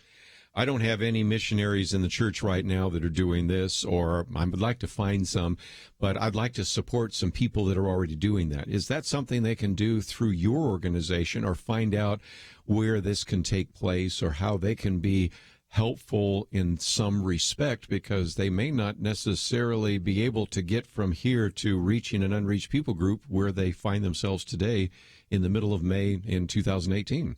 Very much so, because we are working in a global collaboration to equip people to go and start movements. And so we're training people all over the world in global collaboration, not just from Beyond. Beyond and our direct local partners have seen over 22,000 churches started in 5 years. Mm-hmm. And God is equipped, so someone who wants to be involved can say, I want to fund people to be trained. There'll be, some of them will be North American, many will be from other countries, in this very reproducible process. And so if people want to give that kind of funding, we actually have a match, that $650,000 match. If someone wants to give right now, between now and August, it'll double their money. Well, again, and it will train thousands of people to start movements. And we've seen people start movements who've come through this training. So yes, they could be involved. We could train their church members if they want to contact us or someone in the network. Well, that's a question I wanted to ask, but since we're coming to one of those mandatory breaks, we'll come back and get to it, because I also know that we have some listeners here that might say, I've been thinking about missions, but I really wasn't sure where to go. I wasn't sure where God was calling me, and maybe God is calling me to reach the unreached.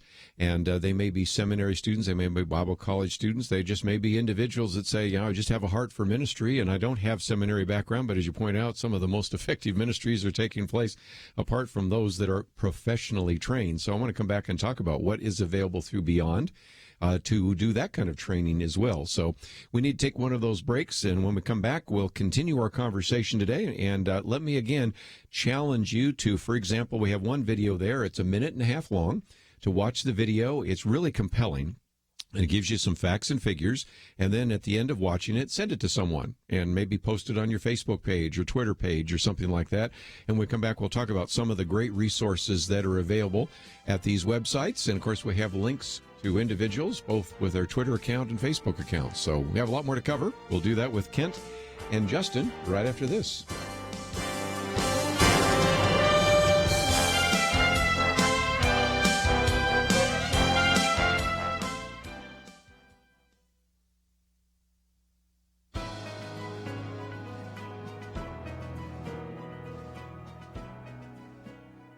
Welcome to the First Liberty Briefing. I'm Jeremy Dice. According to the Fresno Bee, the Fresno City Council is considering adding the national motto, "In God We Trust," to the wall of the council chambers.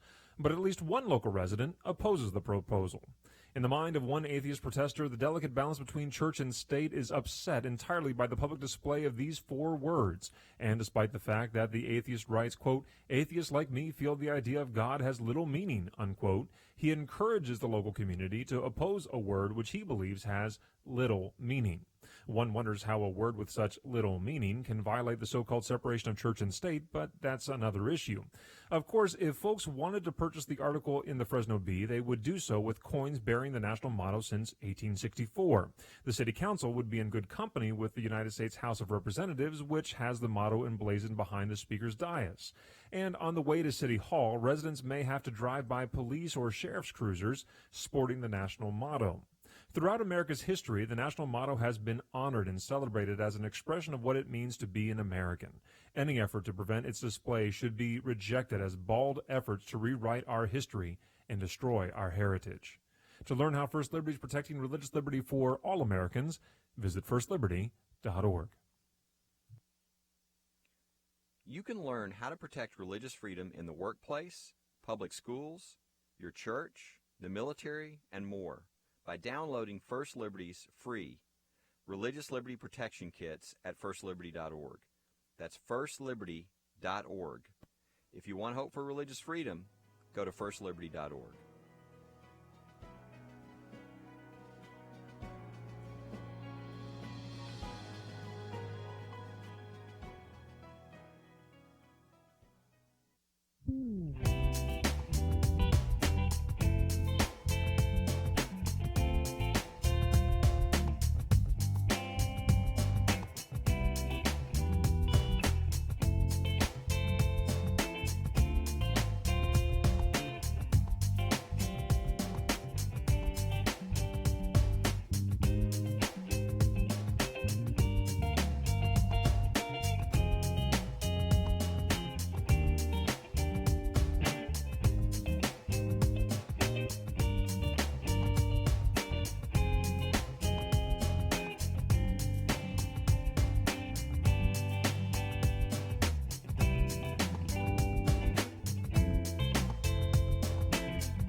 Now, back to Point of View, your listener-supported source for truth. Don't forget, this Sunday, May 20th, is Pentecost Sunday, and this is the International Day for the Unreached.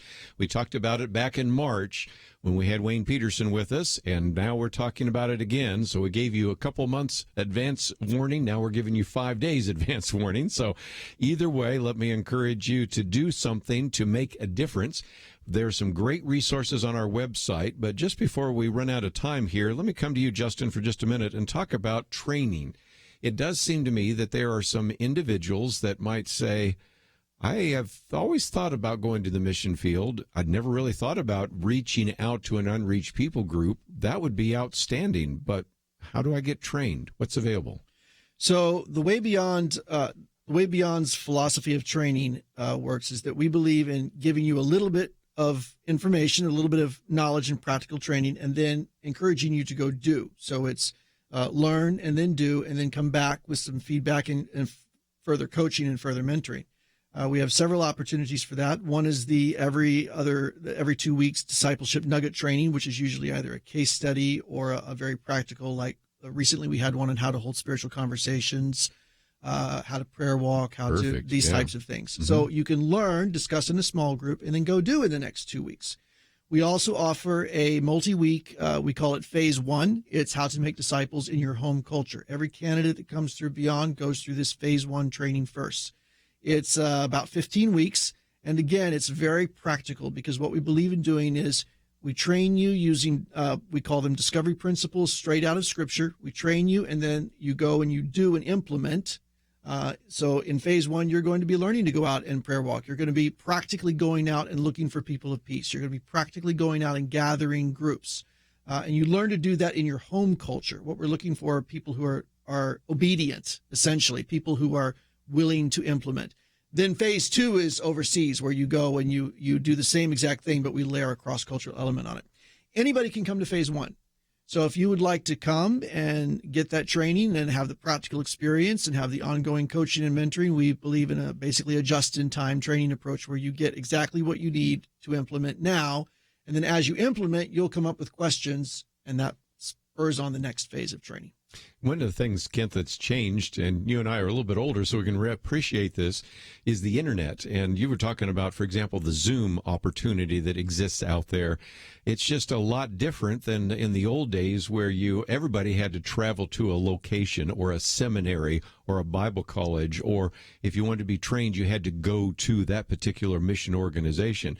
As important as all that is, you do have some other options for people as well that are listening to this broadcast right now, don't you? Very, very much so. And what we would do is in these trainings is we ask you to do it in a group. It can be a group of 4, and you're a part of several groups online, but then there's some group activities you'll do. So it's life on life kind of equipping. And the exciting thing is we see people in all kinds of vocations becoming effective reproducing disciple makers. Young woman who, by her own testimony, was not very effective in a major Asian country, moved to be a part of another team, and now they've seen in another country 17,000 churches in 5 years. And now she's training people all over. Doesn't have a seminary degree. We don't require that. We're looking for reproducing disciple makers, whatever your vocation is. We can help you get there. What would you say to pastors? You're a former pastor, and certainly we're in the pastorate, then decided to go into missions. I would love to, especially since you have that background and certainly have seminary training, speak to the pastors for just a minute, because they've got an opportunity this Sunday to take on a message that maybe they need to change because maybe already have prepared something differently. But this is a chance to really begin to challenge your church, to begin to get out of its comfort zone and to begin to think about being disciplers and really fulfilling the Great Commission. Our board chair happens to be a pastor up in Kansas City. The Lord called him to a segment of Kansas City of 300,000 people. He had a nightmare one night, that's what he calls it. All 300,000 showed up on the same Sunday morning. And the interstates went into gridlock, the 2,000-seat auditorium didn't fit, and the Lord said, you're going to have to do it differently. He's turned into a reproducing disciple maker who makes reproducing disciple makers.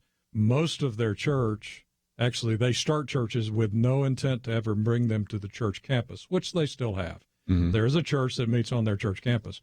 Most of the churches they start are organic groups, different social units, who start churches out there in the communities. And he's become much more effective, and they have a global impact. So what he would summarize for us, what I would summarize is, when we've had pastor after pastor, and it was my experience too, realizing I was being effective in leading program, I was not being effective in making disciples. Right.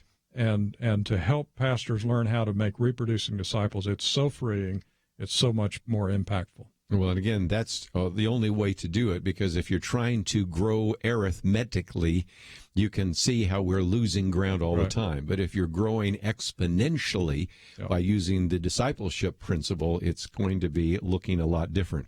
Just before we run out of time, Justin, one more time, talk about some of the resources available on your website for anybody that would like to take advantage of some of those.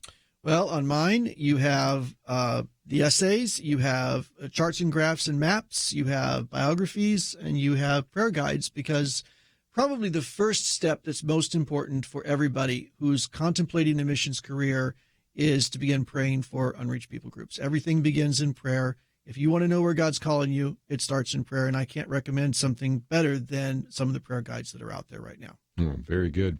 And one last time, Kent, if we can talk about some of the resources at beyond.org, because for pastors, for Sunday school leaders, for others, or for individuals that just want to have an opportunity to think about how they can really be part of the Great Commission, what is available on your website? I would come back to some of the how-to videos on our video page. Brief, how to prayer walk. I would point to one video that tells a story, but it is kind of a how-to as well. And it looks like the story of this 7 individuals, this one who won, that one who won the other. It's really the story of 7 churches. And the first church, you talk with the leader. The last church is the 7th descendant, the great-grandchild to the 7th of that church. And there's a lot of how-to in there in a story format. Justin, you want to speak to anything on the resource page, the Beyond resource page? Well, we have a number of articles, and we have a number, again, videos. And I think what I would come back to is make sure that you are getting in the stream of the discipleship nugget trainings. We've had so many people that have come through and said, this is not just another webinar. This is a chance to hear a topic and then to talk with people who are in the same stage of life that I'm in and figure out how I can do this right where I am in my own city with my own groups. I think that is just so powerful for most people. And we can help people we often do a visioning training a Friday night, Saturday or something to help people know, this is what you're talking about. And we've seen churches become more effective. And if somebody is in a church and they would like to have one of you or both of you or others come to speak, that's an opportunity as well, isn't it? Very much so. Because, again, that would be a great way to kick off a missions conference or a focus or something like that. But, again, mark your calendars, because this Sunday is May 20th, and that is Pentecost Sunday, which is a great time to have this happen. And it's the International Day for the Unreached. If you would like some more information, you can go to our website. And again, let me just mention that as you scroll down, you're going to find a lot of resources, because first of all, you have information about Kent Parks, and we have his Twitter page and his Facebook page. We have the website, which is beyond.org. If you go down a little bit further, you see that we have the International Day for the Unreached, and that's simply dayfortheunreached.org. We don't have to remember all that, because we've got that all right there. And then if you scroll down a little bit further, you have the link to both the Twitter account and the Facebook page for Justin Long and Justin Long's website as well. So all of it available at our website, pointofview.net. And most importantly, I hope that you will consider what you might do this Sunday on the International Day for the Unreached. Kent and Justin, thank you for joining me today here on Point of View. Thank you. Thank you very much. We're going to take a break. In studio, Max Lucado. That coming up right after this.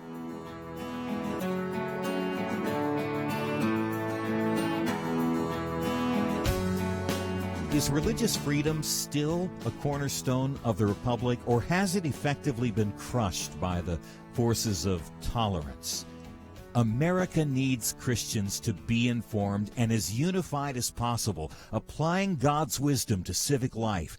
Point of View can be a key part of a successful mission. I believe in America. I believe God wants His best for us.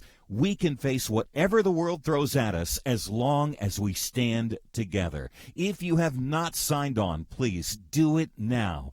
Support Point of View Radio today at pointofview.net. Set up your monthly gift by clicking the Truth Team 360 picture and then carefully follow the directions. Pointofview.net. By phone, you can give at 1-800-347-5151.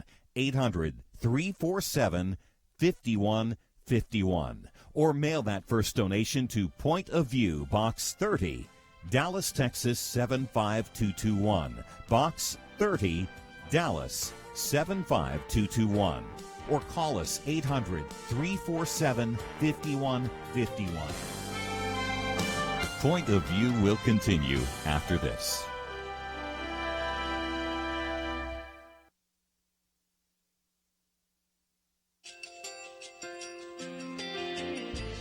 I just want to thank you so much for all the wonderful programming you have. You're just absolutely fantastic. I recently started listening to Point of View, and I really found it interesting because of the different subjects you cover. Thank you for that. I really appreciate everything that you do in keeping us informed. Thank you, Kerby, for everything that you have been doing. I appreciate all the work that you're doing, advocating for the Word of God. Thank you so much. Point of View, I think, is absolutely necessary because it's a Christian perspective, a biblical worldview perspective, and receive very current, up-to-date information about what is really going on, week to week in our culture, which is changing so rapidly, and yet it's morally sliding backwards.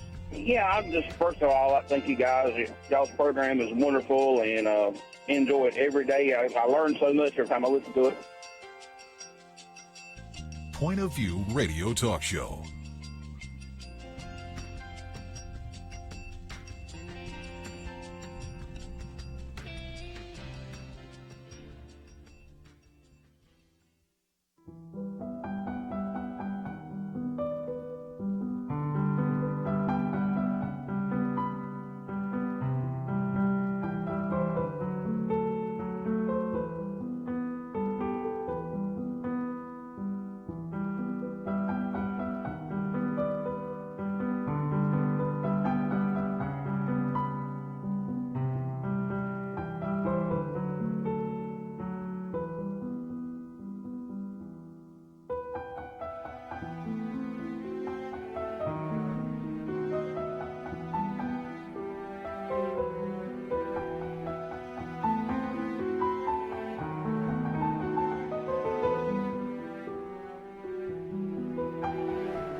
Hi, this is Kerby Anderson. Each day we take on the tough issues and provide a biblical perspective to them. The topics we cover are wide-ranging.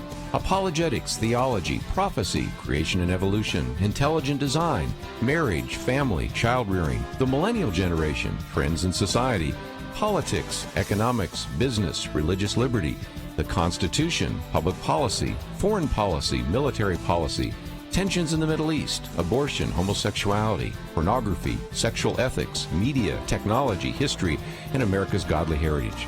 We talk about anything that affects your faith, your family, or your freedom. So don't go anywhere, because Point of View continues right now.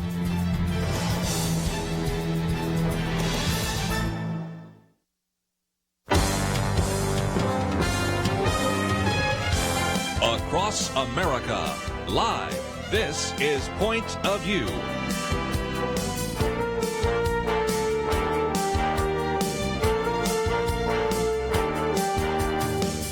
And now, Kerby Anderson.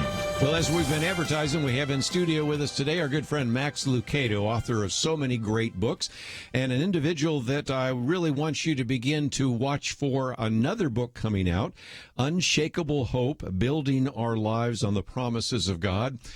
Grew up in Andrews, Texas, and I love the way you say that. You actually have more people there at Oak Hills Church than you did in your own hometown. And I know where Andrews, Texas is, because I live in Texas, but most people, even if they saw it, just drive right by it. If it's on their road to somewhere, they're going to nowhere.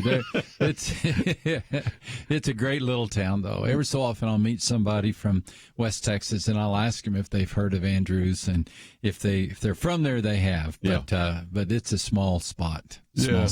But isn't it amazing, just to reflect for just a minute, I've known you for decades now, which I guess makes both of us pretty old guys, but I've done interviews with you at the Christian Booksellers Convention, and certainly interviews in different studios. It's the first time you've seen our new studio, right? It's beautiful, too. We cleaned up pretty good for Congratulations. you here today. But again, wonderful. It has been amazing. It's been an amazing ride, and you really, I think when you were at Abilene Christians, where you first started saying, I want to start writing these kinds of books and doing what I can for others, what Christ has been doing for me. Yeah, I came to Christ as a youngster, drifted away from following Christ. I believe my salvation was secure, but my footing was off. I was just a wayward.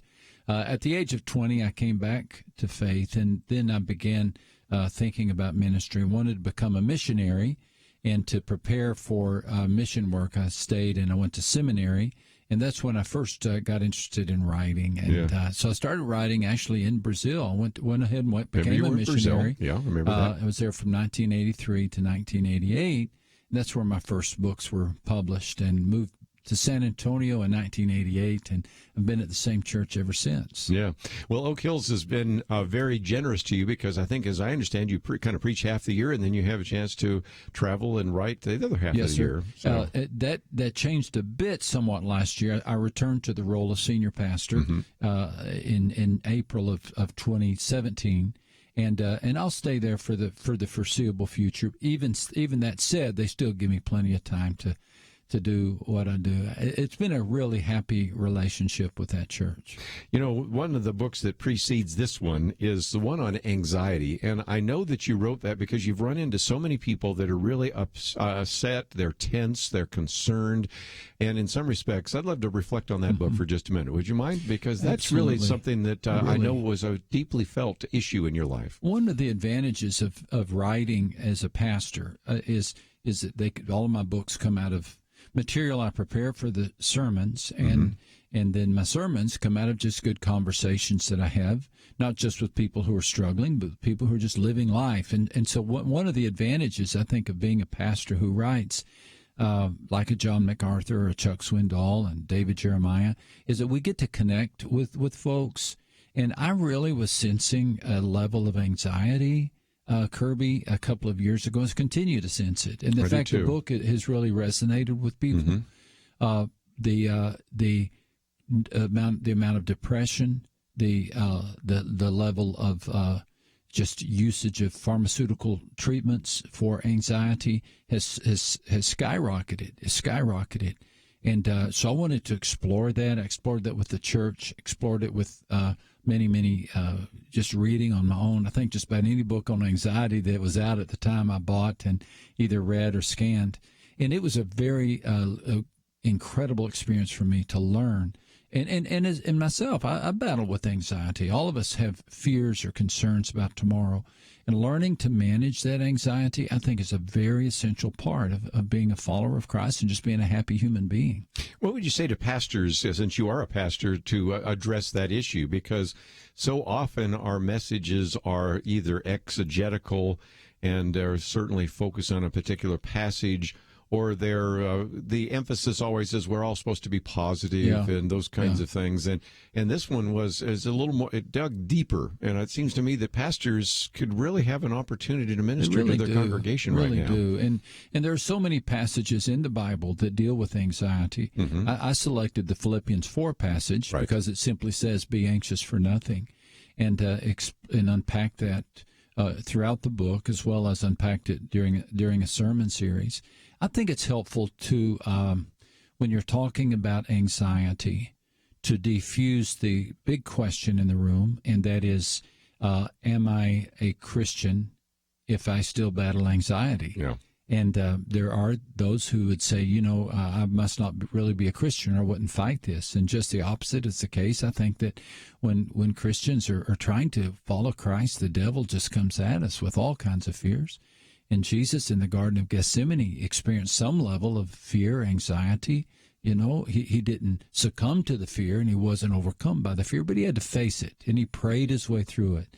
And so that's what I think we as pastors can do in our own lives, and we as pastors can encourage others to do, and that is develop the right tools of faith with which to deal with anxiety. Well, and again, that's one of the myths that we need to set aside, the idea that Christians can't be depressed, Christians can't be anxious, Christians can't have doubts. Right. Because Christians can have check all three of them. Check every one of those boxes. And more. And more. So that's and pastors do as well. And so, again, just another very important issue that, again, I would highly recommend. Again, we have a link to your website, but this upcoming book, Dealing with Unshakable Hope, Building Our Lives on the Promises of God. I figured that anxiety set us up for this because it does. A lot of individuals say, well, first of all, let's talk about hope. When I talk about hope, from a biblical point of view, it's different than the way the world talks about it. You maybe were in seminary or college and said, well, I hope I passed that test. But there's no assurance here. But this is a sure hope, right? Exactly. That's why you even called it Unshakable Hope, isn't it? And I think this is what God offers to us. One of the things that every Bible character has in common is that they pondered and built their lives on the promises of God. Hebrews 11, the book is not based on Hebrews 11, but it could be, the list of the great characters of Scripture. Sure. And the common phrase in that chapter is by faith. By faith. By faith Noah, by faith Abraham, by faith Isaac. And that's what people of the promise do. That's what people who are followers of God's promises do. And that's what this book is about. It's trying to build a life not on the problems of life, but on the promises of God. I know you're aware of the spike in the suicide rate in America. It's gone up 24% in the last 18 years. It's a stunning. If that were a disease, it'd be categorized as an epidemic, wouldn't it? Mm-hmm. And I know that's a very complex issue, and I don't want to oversimplify it. But I can't help but think that one main cause is simply a secularized society. And a secularized society says, well, there's no more hope than what we can see. The hope is in the bank, the hope is in the garage, the hope is who we're married to. So we build our hope on what we can see, taste, or touch. And that, I think, leads to despair. Let's take a break, and when we come back, we'll continue our conversation with Max Lucado in studio with us today. Book coming out, and you can pre-order it. It is entitled Unshakable Hope, Building Our Lives on the Promises of God. And let's open to the phones. I suspect some of you may have some comments or questions about previous books by Max Lucado. 1-800-351-1212, 1-800-351-1212. We'll continue our conversation with him right after this.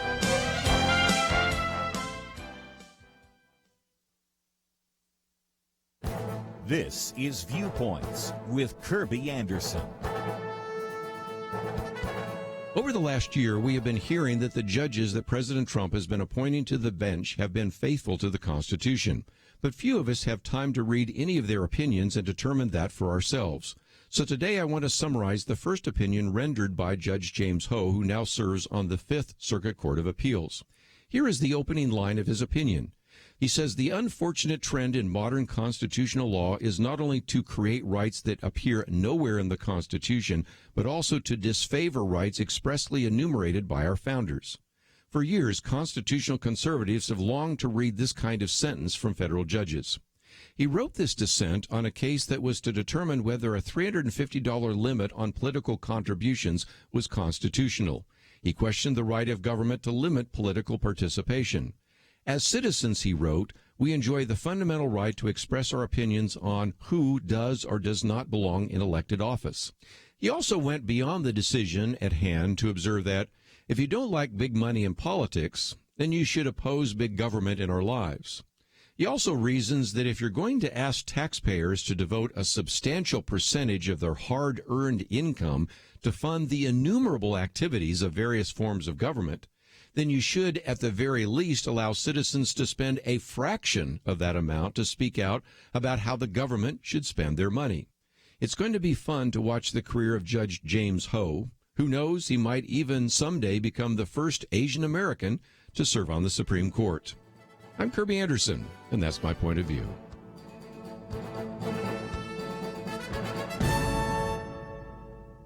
Take Kerby and the Point of View team with you on the go with the Point of View app. Search for Point of View Radio at the Apple or Google Play stores.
You're listening to Point of View, your listener-supported source for truth. Privileged to have in studio with us Max Lucado. If you'd like to join us, 1-800-351-1212. We've talked about anxiety. We've talked about hope.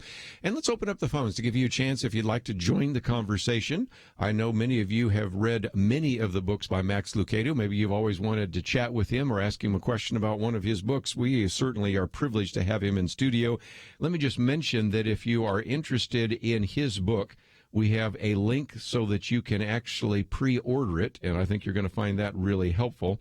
If you click there, it will be coming out, I guess they're saying in August. That's correct. And some people can, of course, order it in hardcover or Kindle, so that's available as well. Of course, we have a link to your website, which is maxlucado.com.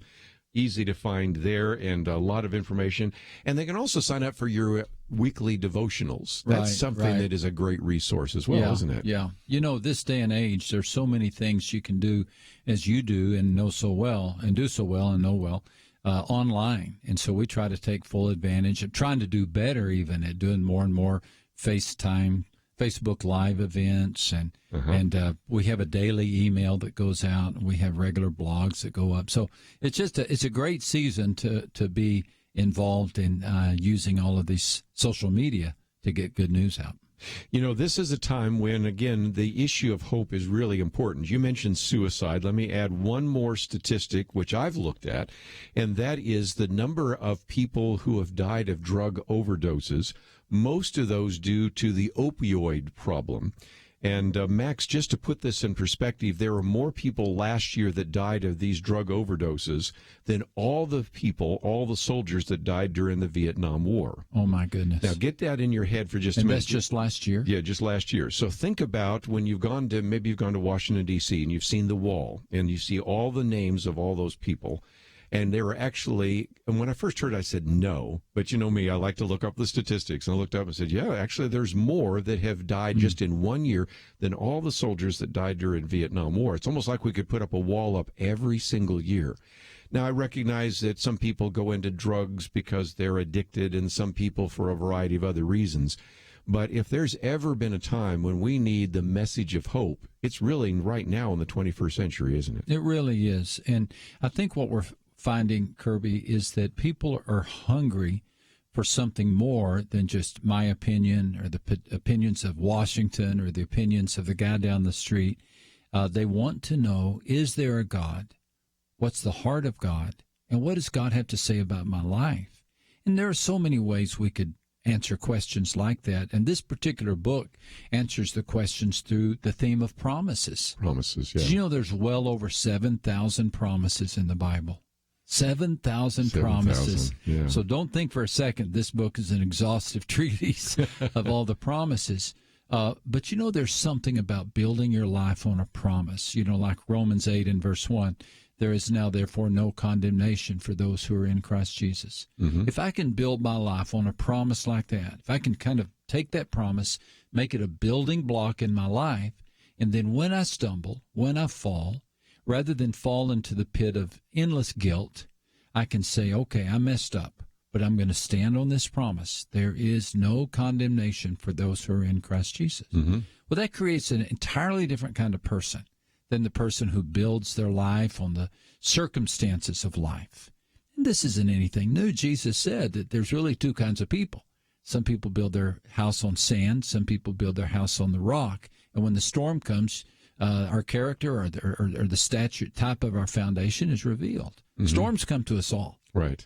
We all get windswept. Nobody is immune to storms.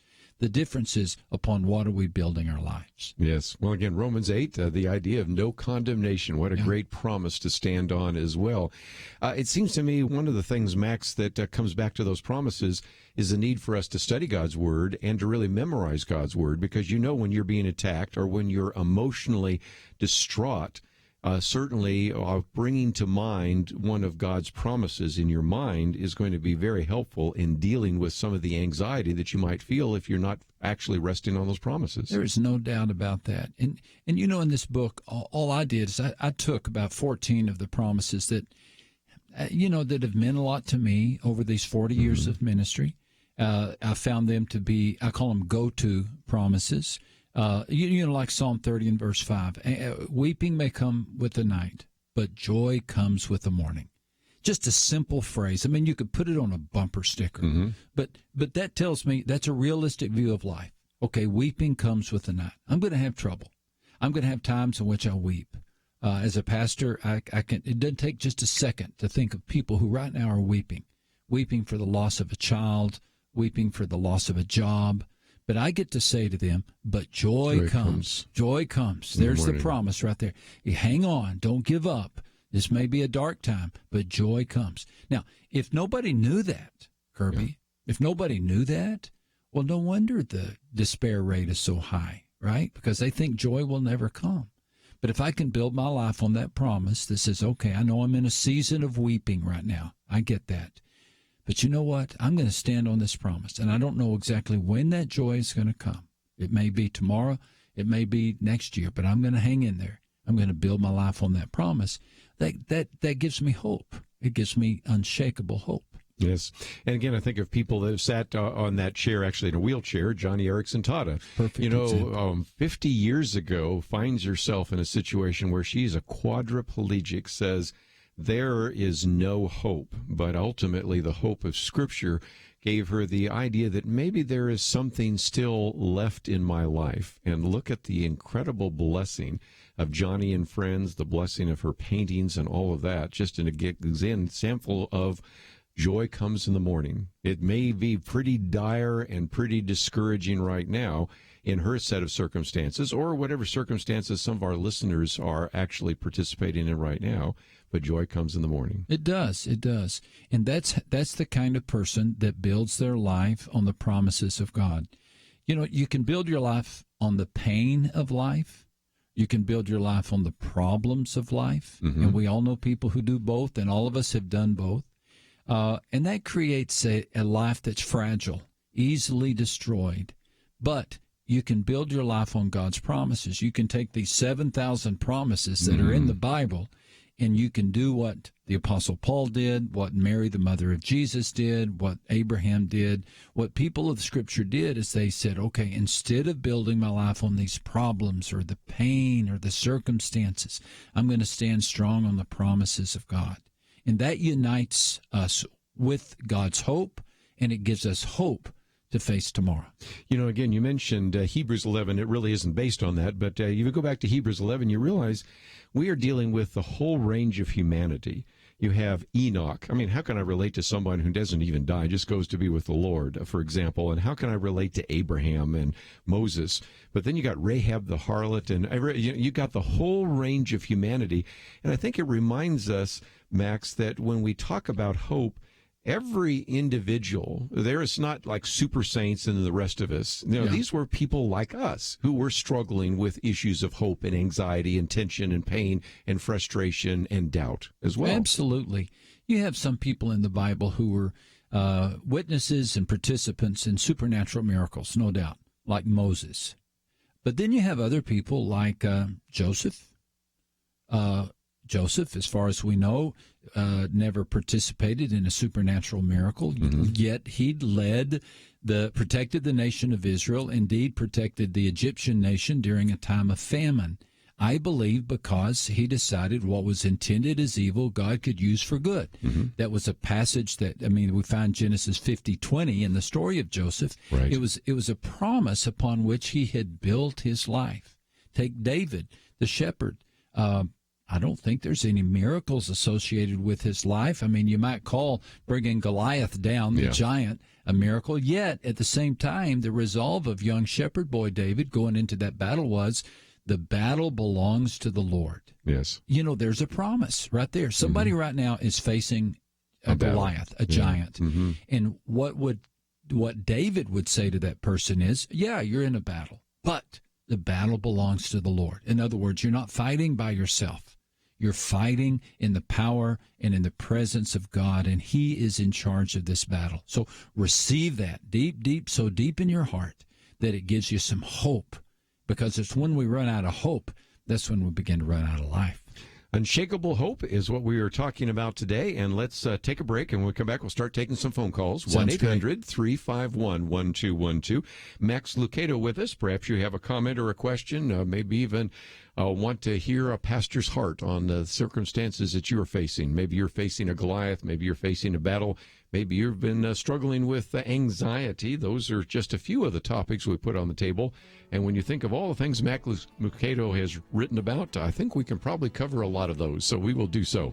Let's take a break, though. If you'd like to join us, let's get those phone calls in. We already have some started. 1-800-351-1212. 1-800-351-1212. We encourage your phone calls. We'll be back right after this. If you've listened for any length of time, you've probably heard about Point of View listeners who've done amazing things, started ministries, found their life's calling, impacted their city, their state, the nation. But let me be clear, you don't have to have a huge impact to be faithful. I thought about that when I read a note from Joanne in Texas. She admitted, up until recently, I've not had much of a political view, nor have I ever been so informed. But since I signed up for your email and website information, I can now get the correct information that the public is oblivious to. Joanne ended by thanking us for the Take Action section of our website, where we make it easy for you to express your views on key issues with your elected representatives. Everything we do on the air, online, through mail and email is made possible through people like you who invest in Point of View, so we can invest in issues that matter. Take your place on the Truth Team. Call 1-800-347-5151 or sign up online at pointofview.net/team. 800-347-5151 and pointofview.net/team. Point of View will continue after this.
You are listening to Point of View.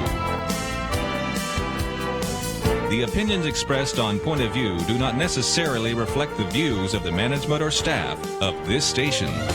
And now, here again, is Kerby Anderson. Privileged to have in studio with us for a little bit longer, Max Lucado. And if you'd like to join us, that number is 1-800-351-1212.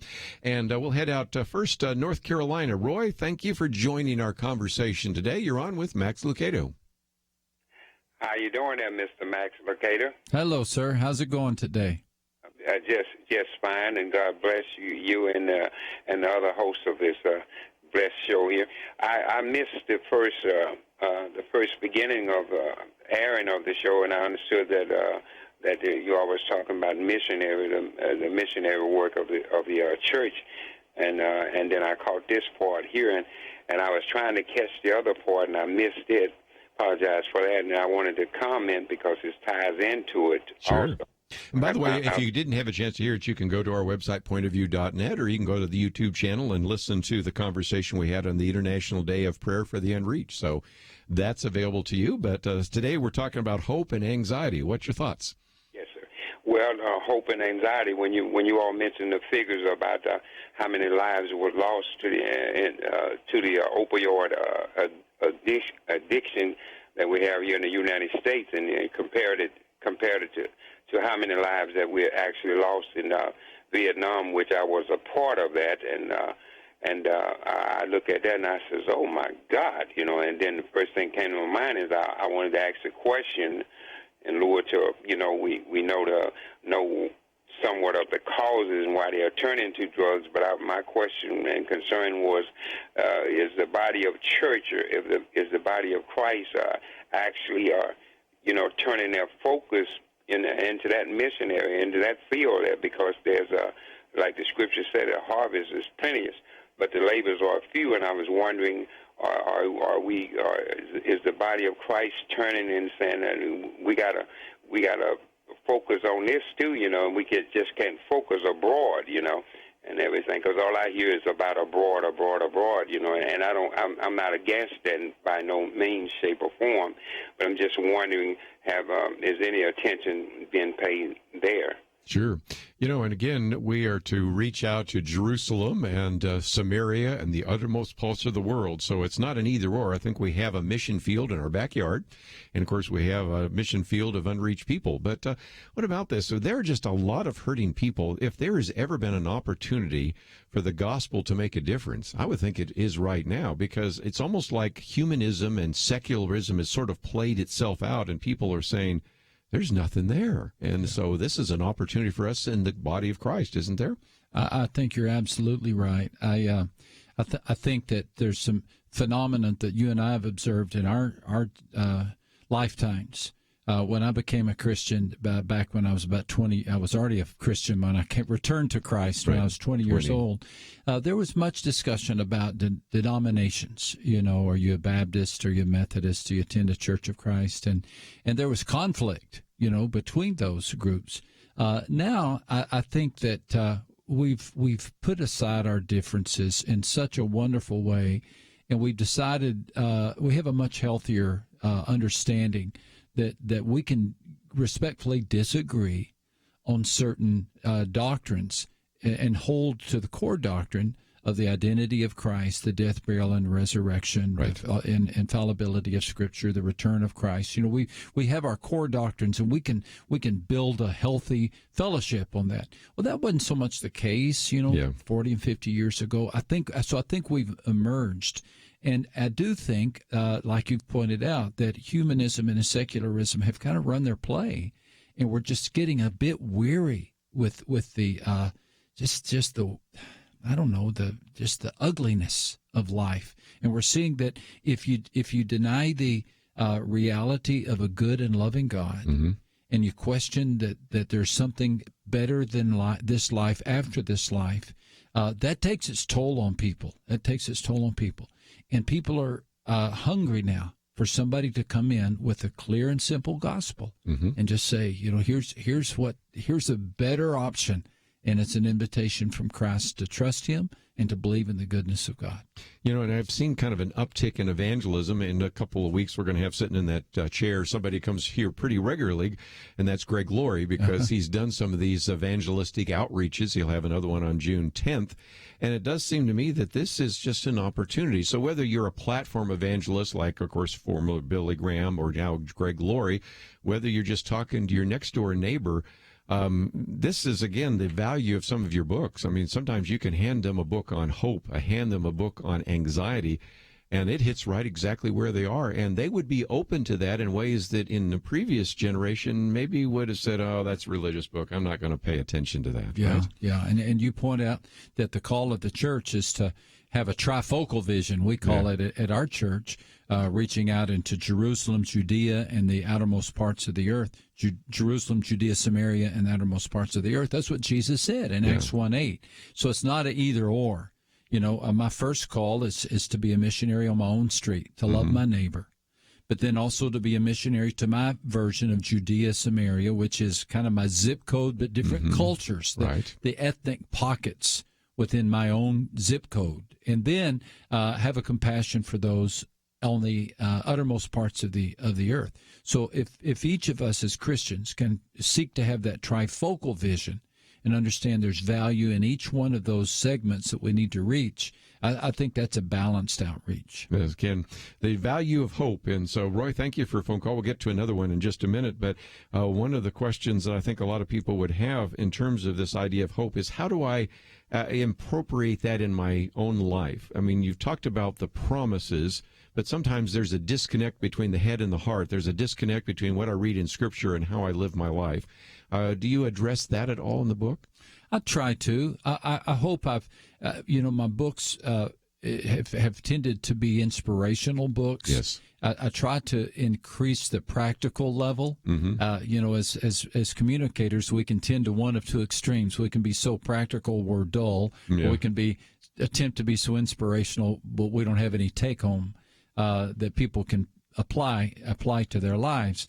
And so I've tried to. I've said, why don't you start with these? I think it's 14 promises. Maybe memorize them, as you said, suggested Kerby. One of the early promises in the Bible, I think, comes when the declaration of God, let us create mankind in our own image. It's not like it's stated as a promise, but embedded within that is a promise that I am created in the image of God. So I think, practically speaking, what I would encourage someone to do is, next time you feel less than valuable, less than important, next time you begin comparing your number of likes or friends on social media, rather than give in to that, put this promise where you can see it. Maybe write it on an index card, tape it to your mirror, put it in your car. Let it become a part of your life and begin defining your life by that. And the next time you begin to feel less than valuable, you immediately stand against that. And I would say stand against it in a spiritual fashion and say, in the name of Christ, I stand against that, because I believe the devil is going to attack you. And then you say, but I'm going to stand on this promise. I have been created in the image of God. And you might even add, I'm fearfully and wonderfully made. Add another verse to it. All of these phrases that speak into who we really are as human beings, the temple of the Holy Spirit, bought by the blood of Christ, heirs of Christ. If we don't begin getting this language into our thought process, into our head, then it never gets into our heart. So begin by practically memorizing these verses, making them part of your vocabulary, teach them to your kids, to your family, and then you'll begin to redefine yourself according to God's promises instead of the problems and pain of life. And I noticed, especially when we do our Millennial Roundtable, which we will do again tomorrow, is that this younger generation of the millennials and even the younger ones, the so-called Gen Zs or whatever you want to call them, or the iGens, they have had kind of a 1-2 punch. If they're in the secular world, they're getting the punch which says, well, you're just an evolutionary product. Mass, energy, chance, and time gives me you, just biology. That's all you are. You're just running around with a biological computer. But then sometimes, even if they're from the Christian world, they get the what I call worm theology, or the fact is, you're nothing, and so it's so important in this culture to actually begin to hold on to that promise that you have value, you have dignity, that Jesus Christ came to this earth, that God sent his son to die for your sins, that you are valuable, that you are bought with a price. So important, especially since then this generation then goes on Facebook and sees everybody else having a good time, and they're having the FOMO, the fear of missing out. So they feel like they're losing out. So all these phrases, Kerby. I need to take notes on you. Yeah, that comes from hanging around all these millennials. If nothing else. Anyway, I need to take a break. When we come back, we'll take another phone call if you'd like. If not, you want to just sit back and listen to Max Lucado. I just love sitting back and listening to him. I love reading him. And if you are not familiar with some of the books that he has produced, again, you can go to maxlucado.com. There is a place for you to contact him. There's a store. There's some books. And, of course, this new one coming out, Unshakable Hope. We'll talk more about that right after this.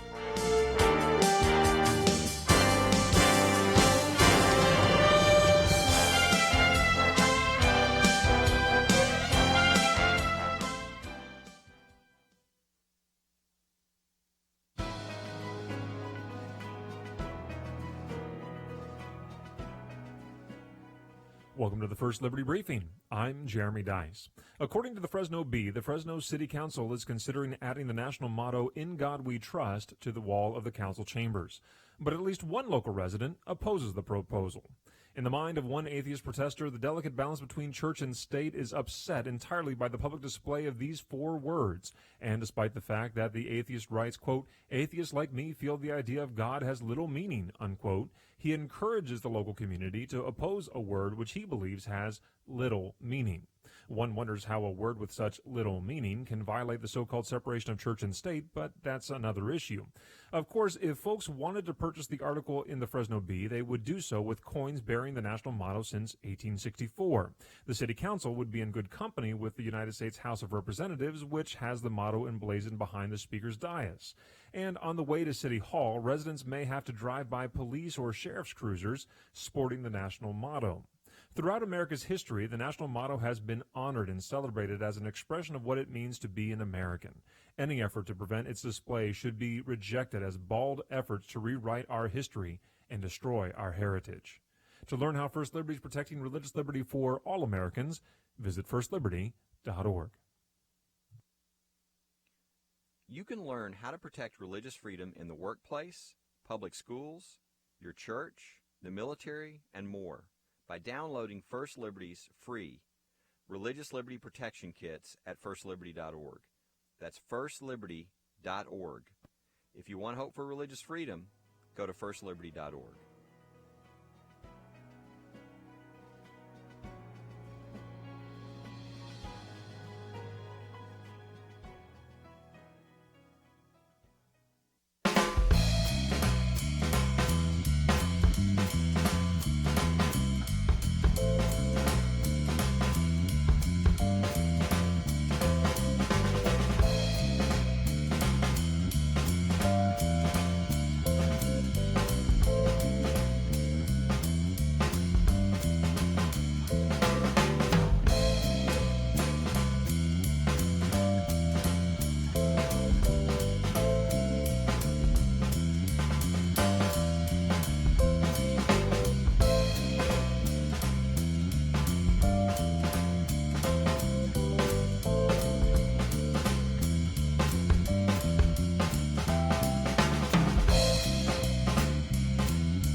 Now, back to Point of View, your listener-supported source for truth. Back for a few more minutes. We have in studio with us today Max Lucado. We've been talking about the book Unshakable Hope. We've talked about a couple of those very important promises. And just for another minute, I want to come back to that because, as we've pointed out, there are a lot of things in our society today that cause individuals to devalue themselves. And I mentioned some of the philosophical issues, the evolutionary view that there is nothing to you other than mass, energy, chance, and time. And more recently, I've been speaking on some of these atheists like Karl Marx and Jean-Jacques Rousseau and Jean-Paul Sartre and people like that. And, of course, they wear down the human spirit. But even in the church, sometimes we haven't done a very good job of building people up. And if that's not bad enough, you got the 1-2 punch. Then you get on social media. And as I mentioned, the fear of missing out. But really, social media right now, if you start comparing what your life is like that artificial world out there, Facebook is a highlight reel. A lot of people have to remind themselves that when you see the best examples and the pictures and the various vacations, that's not reality. And so there's just a real need to come back to this fundamental promise that God loves you and you are valuable in God's kingdom. There have been so many things in our lives that have served as scoreboards. Back when I was in high school, it was a letter jacket. Oh, don't you remember? If you had a letter jacket, you were cool. But these days, we had nothing back when we were kids like what kids have to face these days. I mean, you go on Instagram and you see, okay, did that post get 300 likes or 3,000 likes? Why don't mine get as many as everybody else's? And rather just enjoy like you say, the highlight reel of people's lives, we tend to compare ourselves with one another. We forget no human being is like another human being. No one's story is like another person's story. Each one of us has a unique set of skills and abilities and is created for a different reason and a different purpose. And if we begin to think that we're all intended to compare ourselves with other people, then we're just going to fall flat on our face because we'll always fall short. You know, the consequence of comparison is arrogance or insecurity. Neither one of them are very helpful. You know, one of the other things when we talk about the internet is there is no temptation that has overtaken you, which such is common to man, but he is faithful. And it seems to me that that's another promise because we live in a world of unbelievable temptation. Recently, I've been preaching through and teaching through the book of Acts. And as decadent as the Greek and Roman culture was and the kinds of warnings that Paul had to give, for example, in Philippians and other passages, that's nothing like what we face today because you can pick up that little phone that you've got here. You can go on this computer right in front of me here, and you can see things that only were available to somebody maybe in the seedy section of town. Right. And so we are also facing another set of promises we need, and that is that God is faithful in the midst of the incredible temptations we face in the 21st century. You're absolutely right, Kerby. And we have to take it very seriously. I'm always careful to say I really think Christ is returning any minute because I don't know anything that somebody else doesn't know, but I just don't know how. It is a difficult, dark time. I can remember when I was 12 years old, my good friend pedaled across our small West Texas town from his house to mine. He knocked on the door. He whispered, he said, "Come out in the front yard." And he said, "I know where there's a Playboy magazine." So we got on our bicycles and we pedaled for, I want to say, 30 minutes, went way out in the country where his big brother had taken a Playboy, put it in a shoebox, and put it under a mound of dirt, a bunch of rocks. Wonder we didn't get bit by rattlesnakes. Took all of that to finally open up my very first, to see pornography. Compare that to a 12-year-old today, Kerby. My whole point. Yeah. Compare that to a 12-year-old today. All he has to do is click. Yeah. And he doesn't have to ride his bike 30 minutes, find a rock, dig it up, open a shoebox.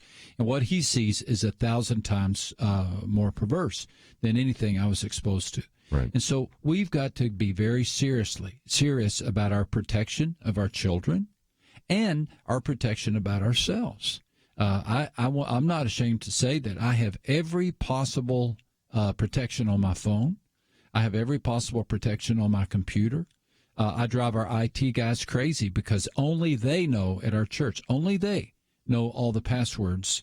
Not even my wife knows all my passwords. I don't want anybody to know them. I tell them, don't put them where I'll never find them. Mm-hmm. And but I just don't trust. The devil is out to get us. He's about to suck us under. And I think one of the ironies of the day and age in which we are so wanting to elevate the value of human beings as a secular society is that we allow this type of perversion to take place without any criticism of people who are basically reducing the female body to that of an object, that of a plaything. You'd think if anybody would speak out against that, it would be secularists who are all about elevating the value of a human being. And yet we as Christians realize that the body is the temple of the Holy Spirit. And when God created the human body, he created a beautiful thing. And sex is a wonderful idea under the protection of the canopy of a covenant and a marital covenant. Well said. Between man and woman. That's where it is beautiful, it's delightful, and otherwise it can create. You get me on a soapbox here. I'm sorry, it's not even our topic today, but I think that's one of the top issues that people have to deal with. Well, it's another one of those promises, and yet the May issue of our Outlook magazine is on the Me Too movement and all the issues of sexual harassment and sexual assault and all of that. And then at a time when the culture is saying, well, we're really concerned about that, what did they say about Mike Pence, who had some principles that are not different than what Billy Graham had in terms of how he would relate to the opposite sex? And what did they do? Make fun of him. So talk about the values being totally inverted, which is why we as Christians really just need to live godly lives in the midst of a watching culture, and in many cases find ourselves living counterculture to a society that's going the wrong direction, right? Absolutely. Absolutely. You know, we can be that example in our neighborhoods and at our workplace of healthy homes, healthy relationships with others. I don't think that we need to speak in any type of King James English out of the King James Version of the Bible. We don't need to be weird or religious nerds. Let's just do our very best to be saved by God's grace, destined for God's home, forgiven by God's Son, cherished by God's heart. Let's just build our lives on these promises. You know, Jesus said, you are the light of the world. You are the salt of the earth. He didn't say be the salt of the earth or be the light. He said, you are. You are. Just be it. Just let it happen. You know, so all I need to do is receive God's promises on a regular basis and allow the natural outflow to change the way I live. Well, again, the book coming out in just a few months, Unshakable Hope. Again, we have some great material available to you on the website, and you can go to maxlucado.com and find out a little bit more. Unshakable Hope, building our lives on the promises of God. We've covered a few of the promises, and next time we come in, we'll maybe cover a few more. But thank you for coming into the studio again. It's always great to be with you, and thanks for what you do. You're just so valuable. We've known each other for decades, and he still comes back again, so isn't that great? Max Lucado in studio with us today, and again, if you found yourself saying, I'd like to watch this again, you can. We have a link to our website, and of course, you can go to YouTube. Of course, we also have the opportunity for you to download the podcast if you'd like to listen to it, and don't forget to get a copy of that book, and you can advance order it. Unshakable Hope, building our lives on the promises of God. And as I've been mentioning, tomorrow is our opportunity to gather together with all the millennials. We recognize the need to reach out to this next generation, so Dr. Nick Pitts will be sitting in this chair, and Chelsea Ullman and I'll be here, and we'll talk about how this millennial generation needs to embrace these biblical principles as well. I want to thank Andrew and Steve for the help behind the scenes. Have a great day. See you back here tomorrow right here on Point of View.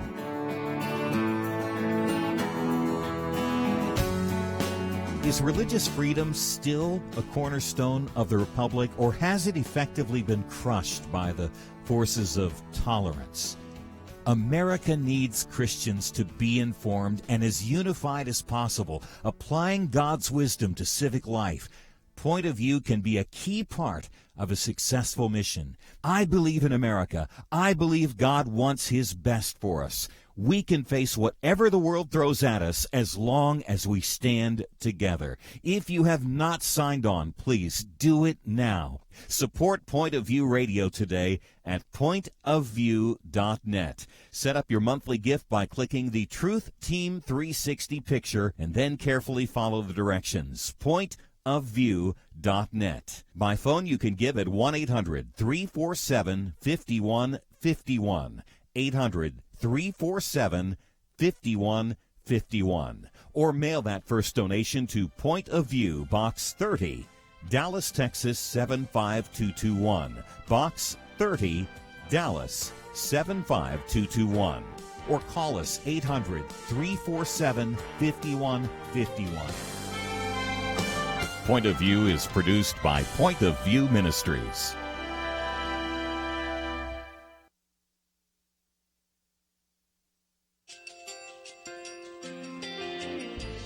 I just want to thank you so much for all the wonderful programming you have. You're just absolutely fantastic. I recently started listening to Point of View, and I really found it interesting because of the different subjects you cover. Thank you for that. I really appreciate everything that you do in keeping us informed. Thank you, Kerby, for everything that you have been doing. I appreciate all the work that you're doing, advocating for the Word of God. Thank you so much. Point of View, I think, is absolutely necessary because it's a Christian perspective, a biblical worldview perspective, and receive very current, up-to-date information about what is really going on, week to week.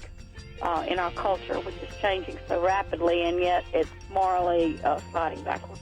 Yeah, I'm just, first of all, I thank you guys. Y'all's program is wonderful, and enjoy it every day. I learn so much every time I listen to it.